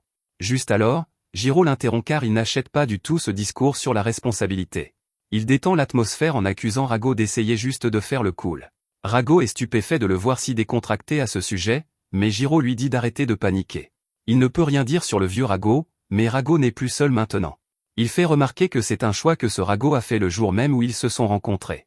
Jiro demande si Rago a pensé aux humains ou aux Mononoke comme alliés ou ennemis en lui sauvant la vie. Grâce aux paroles de Jiro, Rago réalise soudainement à quel point c'est stupide. Il se souvient qu'il a renoncé à prendre parti et qu'il a fusionné avec le petit morveux.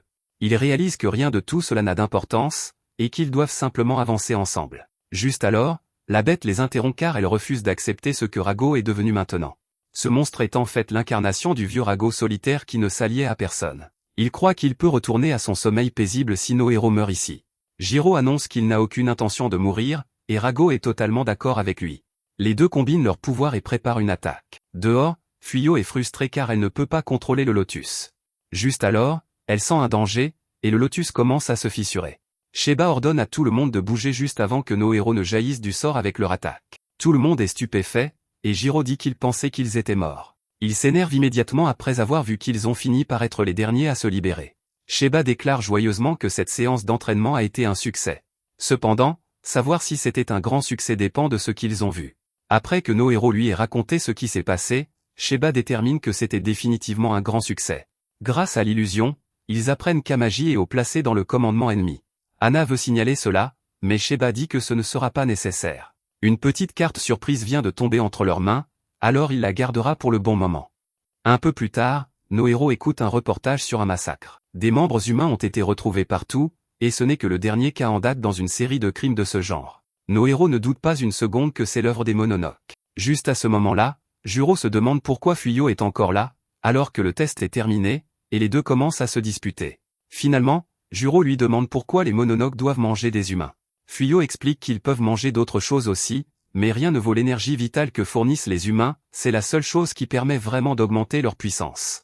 Les Mononoke sont en pleine frénésie en ce moment, et Reggie dit que c'est comme s'ils stockaient leur puissance. Juste alors, des informations de dernière minute révèlent qu'une partie de la ville a été fermée à cause d'un brouillard mystérieux. Ailleurs, Sheba rencontre Kazumi. Elle enquête sur les récents crimes, et Sheba veut qu'elle laisse son équipe participer aussi. Elle refuse, mais Sheba plaide sa cause. Il explique que son équipe a déjà de l'expérience et a montré de bons résultats. Ils sont plus que prêts, et il lui donne la permission de les virer à la seconde où ils feront une erreur. À ce moment-là, Takata appelle Kazumi et l'informe d'une urgence. Dans la ville, les gens paniquent alors qu'un épais brouillard couvre une vaste zone. Nos héros sont arrivés, et Juro ne peut s'empêcher de remarquer le nombre d'agents du bureau présents ici. Ils effacent la mémoire des gens et leur disent que le brouillard n'est pas un gaz toxique. Sheba fait remarquer que les incidents majeurs impliquant des Mononoke ont été rares pendant des décennies. Cela signifie qu'il n'y a pratiquement plus personne capable de les gérer lorsqu'ils se produisent. Sheba dit à l'équipe que c'est leur jour de chance, car il est temps pour la torche noire d'intervenir. Il briefe ensuite tout le monde sur la situation. Toute la ville de Hirasaka est touchée par le brouillard, et ses routes sont bloquées. Personne ne sait ce qui se passe à l'intérieur du brouillard, mais ils savent que les Mononoke sont derrière tout cela. Plusieurs civils sont piégés à l'intérieur et doivent être sauvés. Le brouillard est très dense, mais l'équipement d'espionnage qu'il porte les aidera à le traverser. Leurs objectifs sont de secourir les survivants, de dissiper le brouillard et de capturer l'ennemi. Les moyens de communication ordinaires sont inutilisables à l'intérieur, alors Kishi se demande comment ils vont communiquer. Fuyo s'avance pour déclarer que c'est là qu'elle entre en jeu. Elle donne à chacun de ses héros un pétale qui transmet des informations directement à son lotus. C'est une communication sans voix, mais ils doivent manger les pétales. Après les avoir avalés, Sheba dit à ses héros qu'il est temps de commencer la mission. À l'intérieur, une fille sent que quelqu'un est entré dans le brouillard. Un grand type terrifiant nommé Kanawa est à proximité, et nous voyons qu'il dévore des humains. Il est déçu que seulement 3 personnes viennent à eux, et il réalise qu'il n'avait pas besoin d'amener autant de Mononoke. Il demande comment avance leur déjeuner, et un autre Mononoke dit que ça se passe bien. Il s'appelle Rorin, et il a déjà blessé 200 personnes pour qu'il les mange. Le grand type dit qu'ils doivent garder les humains frais, car ils commencent à perdre leur énergie vitale juste après la fin de leur vie. La fille nommée Naroko s'excuse car elle a fait une erreur, ce ne sont pas seulement 3 personnes qui sont entrées dans le brouillard, car il y a aussi un chat avec elle. Kanawa devient très excité, car il sait que ce doit être Rago. Il prévoit de devenir vraiment fou maintenant, mais Rorin lui rappelle que leur chef les a envoyés en mission. Kanawa veut juste savoir où est Rago, mais Naroko s'est endormie. Elle maintient seule cette barrière, et c'est épuisant. Rorin fait remarquer qu'elle n'est pas en danger cependant, car elle a un garde du corps. Kanawa en a assez d'attendre, alors il part chercher Rago. À proximité, nous voyons que nos héros sont entrés dans le brouillard, et la situation est pire qu'ils ne l'avaient imaginé.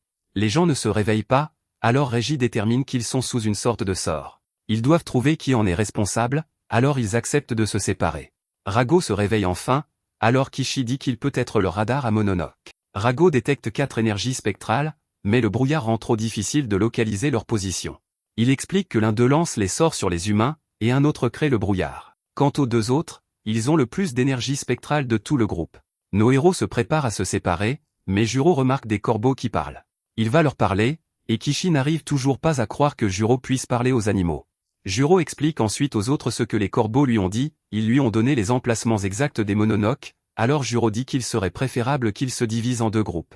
Malheureusement, avant qu'ils puissent se séparer, Kanawa arrive en s'écrasant derrière eux. Il fixe nos héros, mais il s'intéresse vraiment quand il repère Rago. Juro dit aux autres de continuer le plan pendant qu'il reste pour s'occuper du grand type. Kishi dit qu'ils peuvent se battre ensemble, mais Juro fait remarquer que celui-ci en veut à lui et à Rago. Il dit aux autres de partir, alors ils obéissent. Kanawa est impressionné, mais Juro dit qu'il n'est pas là pour bavarder. Ailleurs, Kishi trouve Rorin, et elle exige qu'il brise le sort. Rorin refuse, alors Kishi dit qu'il choisit de mettre fin à sa vie. Pendant ce temps, Régie trouve Naroko et son protecteur. Régie dit qu'ils peuvent vivre s'ils se tiennent tranquilles, mais s'ils résistent, ils auront droit à sa lame. De retour avec notre héros, Kanawa est furieux après avoir été défié par un humain. Il déchaîne une pluie de coups de poing, mais Juro esquive chacun d'eux. Juro pense qu'il avait raison, car ce type n'est que du muscle. Ses attaques sont vraiment grandes, mais aussi très simples. Juro prend son envol, car Kanawa vient de s'ouvrir complètement. Il s'excuse auprès du Mononoke, car il ne retiendra pas ses coups. Juro dit qu'il finira cela d'une seule attaque, et il fait appel à Rago.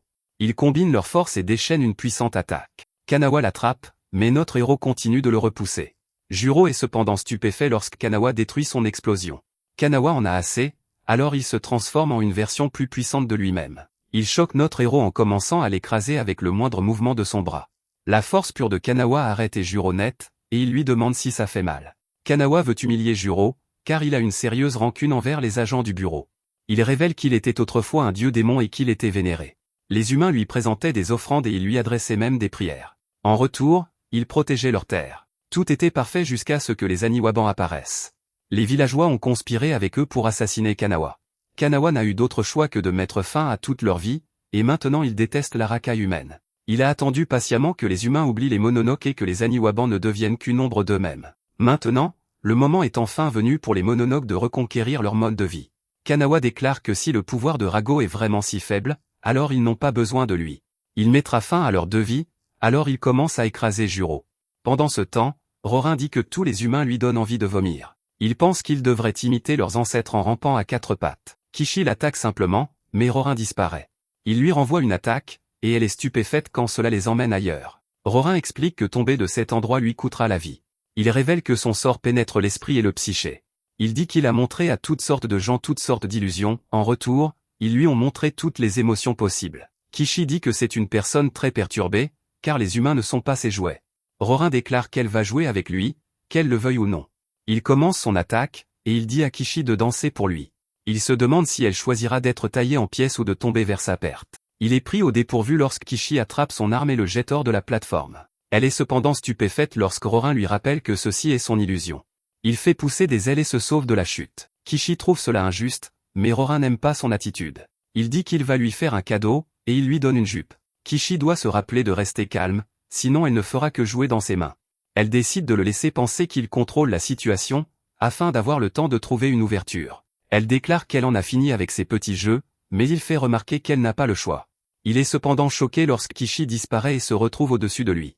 Elle lui tranche une corne et brise l'illusion. Elle fait remarquer que les cornes des mononoques servent de centre de contrôle spectral, en perdre une signifie qu'ils perdent la capacité de contrôler leur sort. Pendant ce temps, Kanawa voit que Juro a réussi à s'échapper de l'écrasement. Juro est maintenant derrière lui, et Kanawa est impressionné de voir qu'il a un autre pouvoir. Même Juro est surpris, et il demande à Rago ce qui se passe. Une obscurité entoure notre héros, mais Rago ne sait pas non plus ce qui se passe. Il dit qu'au moment où il a arraché le gilet de Juro, il a senti un pouvoir bouillonner en lui. Juro se souvient de ce qu'on leur avait dit à propos de leur combinaison, elles ont une sorte de neutraliseur spectral, et Juro se demande si cela a neutralisé le pouvoir de Rago à l'intérieur de lui. Il n'y a pas de temps pour réfléchir, cependant, car Kanawa les attaque. Juro est horrifié, car il n'a plus de temps. Il ne peut que se préparer à l'impact, mais Rago a un plan pour attraper le point de Kanawa. Tout le monde est cependant choqué lorsqu'un pouvoir obscur tranche littéralement Kanawa en deux. Kanawa traite notre héros de monstre, et sa vie prend fin. Juro dit à Rago qu'il est incroyable, mais Rago fait remarquer qu'il essayait juste de bloquer le coup de poing. Il ne peut que se demander comment il est devenu si fort en un seul instant. Après avoir enlevé le gilet, il a senti que quelque chose relâchait son emprise sur lui. Il est stupéfait quand il pense qu'il pourrait devenir plus fort. L'obsidienne de la mort a aspiré une grande partie de son pouvoir, mais les choses sont différentes maintenant, son pouvoir n'est pas seulement de retour, il est plus fort que jamais. Il pense ensuite à la façon dont les mononoques bénéficient de l'énergie vitale des humains. Cela lui fait réaliser quelque chose, et il pense à quel point c'est fou pour un mononoque et un humain de partager un seul corps. Il a fait cela tout ce temps, et il le fait même en ce moment. Il dit qu'il l'a fait sans même s'en rendre compte. Cependant, il sait maintenant qu'il s'est nourri de l'énergie vitale de Juro. À proximité, Régi donne à son adversaire un dernier avertissement. Il est cependant choqué quand ce type sort juste son épée. La surprise de Régi se transforme rapidement en horreur lorsqu'il reconnaît l'épée. Le type commence son attaque, et Régi n'en croit pas ses yeux, car il reconnaît aussi sa voix. C'est son frère, et il dit à Régi de se préparer. À l'extérieur, au-delà du brouillard, Sheba reçoit un rapport de nos héros. Juro dit qu'il est allé trop loin et a massacré son adversaire. Sheba lui dit de ne pas s'inquiéter, car Kishi a capturé le sien vivant. Personne ne sait comment Régi va, alors Juro dit qu'il ira vérifier son état. Rago se sent terrible de ne pas avoir remarqué plus tôt ce qu'il faisait à Juro. S'il continue de posséder Juro et d'étendre son énergie spectrale pendant les combats, les choses vont vraiment mal tourner. Juro interrompt sa pensée parce qu'ils doivent trouver Régi. Pendant ce temps, nous voyons que Régi a déjà subi de graves dégâts de la part de son frère. Le nom de son frère est Shinji, et il félicite Régi d'avoir esquivé son coup mortel au tout dernier moment. Shinji regrette l'époque où Régi l'appelait grand frère, mais Régi fait remarquer que ses jours sont révolus depuis longtemps. Il dit qu'il a perdu son frère le jour où il a échoué au droit du sabre. Ce fut aussi le jour où la tempête de l'enfer a englouti l'âme de son frère. Shinji déclare que son âme n'a pas été dévorée et que sa vie n'a pas pris fin. Ce n'est pas non plus une illusion, alors il dit à Régi de ne pas s'enfuir. Il prévoit de prouver qu'il est toujours le même Shinji, alors il attaque son frère. À chaque choc de leur sabre, il devient de plus en plus évident pour Régi qu'il s'agit vraiment de son frère. Il ne peut que se demander pourquoi Shinji s'est rangé du côté des mononoques. Shinji révèle que tout est de la faute de Régi, et que cela a commencé il y a longtemps. Un retour en arrière montre une époque où Régi a battu Shinji lors d'un combat d'entraînement. Régi était très décontracté à propos de sa victoire, mais leur père ne l'était pas. Il a giflé Shinji au visage et l'a humilié pour avoir perdu alors qu'il était le frère aîné. Shinji était censé être l'héritier de leur famille, mais il leur faisait honte. Shinji explique que la douleur d'avoir perdu contre son jeune frère était trop difficile à supporter. Elle n'était qu'aggravée par la terreur d'être frappé et réprimandé par leur propre père. Cependant, il révèle qu'il y avait quelque chose d'encore plus douloureux, c'était de savoir qu'à partir de ce moment-là, Régi perdait contre lui exprès par pitié. Régi le nie, mais Shinji dit qu'il le faisait inconsciemment. Régi porte un coup et frappe, lui disant tout ce qu'il avait besoin de savoir. Shinji est passé de perdre à chaque fois à être à égalité avec Régi. Finalement, c'est lui qui gagnait tout le temps. Shinji s'énervait parce qu'après sa victoire, Régi arborait le même sourire idiot encore et encore. Shinji avait besoin que ses victoires soient réelles, alors il s'est entraîné assez dur pour que ses mains saignent. Il n'a jamais arrêté. Même quand il a peint le sol avec son sang. Malgré tout cela, Reiji est resté exactement un pas derrière lui, sans jamais être moins ni plus. Cela a toujours hanté Shinji, car la vérité est que Reiji était celui qui avait hérité de l'esprit combatif de leur famille. Shinji déclare que son désespoir est ce qui lui donne envie de devenir plus fort. Il veut trouver de la valeur en lui-même, et il est prêt à tout pour la trouver. Reiji refuse d'accepter cela comme une raison pour mettre fin à la vie de leur père, et il déchaîne une attaque dévastatrice. Shinji attrape son sabre de manière choquante, et lui dit de le haïr davantage. Il ne veut plus être pris en pitié, et il préfère de loin que Reiji lui en veuille. Il dit à Reiji de mettre fin à sa vie encore et encore alors qu'il perd la raison. Reiji hésite, alors Shinji porte son propre coup. Reiji ne peut que se demander si c'est vraiment de sa faute, et si ce sont ses actions qui ont transformé son frère en monstre. Étonnamment, Shinji s'excuse d'avoir presque mis fin à sa vie. Il a dit tout ce qu'il voulait dire, alors il dit au revoir à son frère. Il déclare que la prochaine fois, il devrait faire un combat à mort, et il part simplement. Reiji est horrifié, car c'est exactement comme cela qu'il est parti la première fois. Reiji est encore une fois abandonné, alors il hurle de douleur. Pendant ce temps, Juro s'épuise en cherchant Reiji. Rago détermine que cet épuisement doit être dû à ce qu'il a fait. Il dit à Juro qu'il veut parler de quelque chose, mais ils sont interrompus. C'est Amagi, et il salue à nouveau Rago comme son vieil ami. Nos héros sont stupéfaits de le voir, ce qui montre clairement que Rago a parlé à Juro de son passé. Amagi est surpris de voir que Rago s'est rapproché de Juro. Il dit que c'est ironique, car la personne à qui Rago a ouvert son cœur est précisément celle qu'il doit dévorer. Juro est confus, ce qui montre que Rago n'a pas tout dit à Juro. Amagi dit qu'il devrait être évident que deux êtres habitant un seul corps n'est pas viable. Il leur rappelle que les humains et les mononoques ne peuvent jamais coexister. Il révèle que toute tentative d'utiliser leurs pouvoirs spectraux ne fera que se nourrir de l'énergie vitale de Juro, et cela continuera jusqu'à ce que la vie de Juro prenne fin. Juro n'hésite même pas, et il dit à Rago qu'ils vont attaquer Amagi de la même manière qu'ils ont attaqué Kanawa. Rago se demande si Juro a seulement écouté ce qu'Amagi a dit. Il fait remarquer que plus Juro utilise son pouvoir, plus Rago consomme d'énergie vitale. Juro refuse de laisser la peur prendre le dessus, et cela ne le dérange pas de perdre un peu de sa vie pour vaincre Amagi. Amagi le traite d'idiot, et il porte instantanément un coup. Il ne fait que mettre Juro KO, car il est toujours l'hôte de Rago. Il doit le garder en vie jusqu'à ce qu'il puisse retirer Rago de son corps. Rago devient furieux, et il dit à Amagi de ne pas toucher un cheveu de Juro. S'il le fait, il mettra fin à sa vie. Amagi ne veut pas que Rago gaspille autant d'énergie spectrale, alors il est prêt à faire un accord. Si Rago jure une loyauté absolue envers lui, il laissera Juro vivre. Avant que Rago puisse répondre, Koga arrive avec Naruko. Amagi lui dit de dissoudre la zone spectrale, puis de réabsorber immédiatement l'énergie. Il dit ensuite à Rago de se préparer à être retiré du corps de Juro. Rago n'arrive pas à croire qu'il va le faire ici, alors Amagi dit que c'est facile, une fois qu'il appliquera un champ de force concentré d'énergie spectrale, un portail apparaîtra, permettant à Rago de passer hors du corps de Juro en toute sécurité. Il prévient que plus Rago résistera, plus le risque pour la vie de Juro sera grand. Avant que Rago n'accepte, il veut s'assurer qu'Amagi laissera vraiment Juro vivre. Dehors, Reiji est emmené à l'hôpital, et Sheba dit à Kishi d'aller avec lui. Il appelle ensuite Kazumi, et elle dit que son équipe entre dans la barrière. Elle va diriger l'équipe personnellement, et elle amènera ses membres les plus d'élite. Leurs noms sont M et Anui, et ils font partie de l'élite des Black Cloth. Ce sont les meilleurs et les plus brillants de la Division 1, et leur direction a dû être convaincue de les laisser aider. Sheba dit qu'il prend l'entière responsabilité, car il veut juste qu'il sauve Juro. Pendant ce temps, Naruko commence le processus de retrait. Rago se sent terrible, car au final, ils n'ont pas pu gagner. Il a entraîné Juro là-dedans, et c'est ainsi qu'il le remercie. Rago tombe dans le désespoir, mais il est choqué quand Juro attrape sa queue. Juro refuse d'abandonner, et il rappelle à Rago que ça a toujours été un effort d'équipe. Il dit que Rago a perdu la tête s'il pense qu'il va le laisser faire ça tout seul. À cet instant, Amagi saisit Rago et lui dit qu'il est temps. Il doit sauter à travers le portail où leur vie prendra fin. Soudain, ils sont interrompus par l'arrivée de Kazumi et de ses membres d'élite. Anui commence l'attaque par un énorme coup de pied, et Emi apparaît juste après.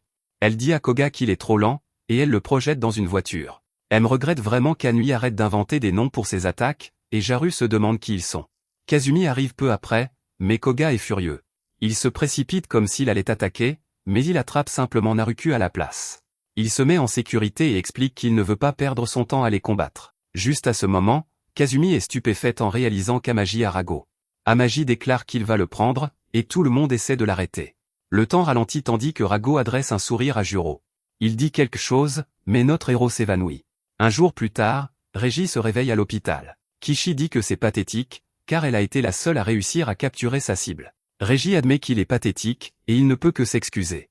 Il se demande ensuite ce qui est arrivé à Juro et Rago, mais les nouvelles ne sont pas bonnes. Ailleurs, Amagi traverse un portail pour arriver à l'endroit où Rago est détenu. Amagi demande comment Rago se sent, mais Rago est furieux. Amagi fait remarquer qu'il lui a donné un lit et quelque chose à grignoter. Rago s'en moque, alors Amagi détermine que la fille ne sera pas nécessaire. Rago essaie de l'arrêter, mais il est trop tard, car Amagi met fin à la vie de la fille. Amagi dit que les humains sont trop fragiles, c'est pourquoi il veut ramener ce monde à son état légitime, un monde où ils sont forts, vénérés et respectés. Rago se demande pourquoi il doit être impliqué, car Amagi peut simplement faire la guerre aux humains tout seul.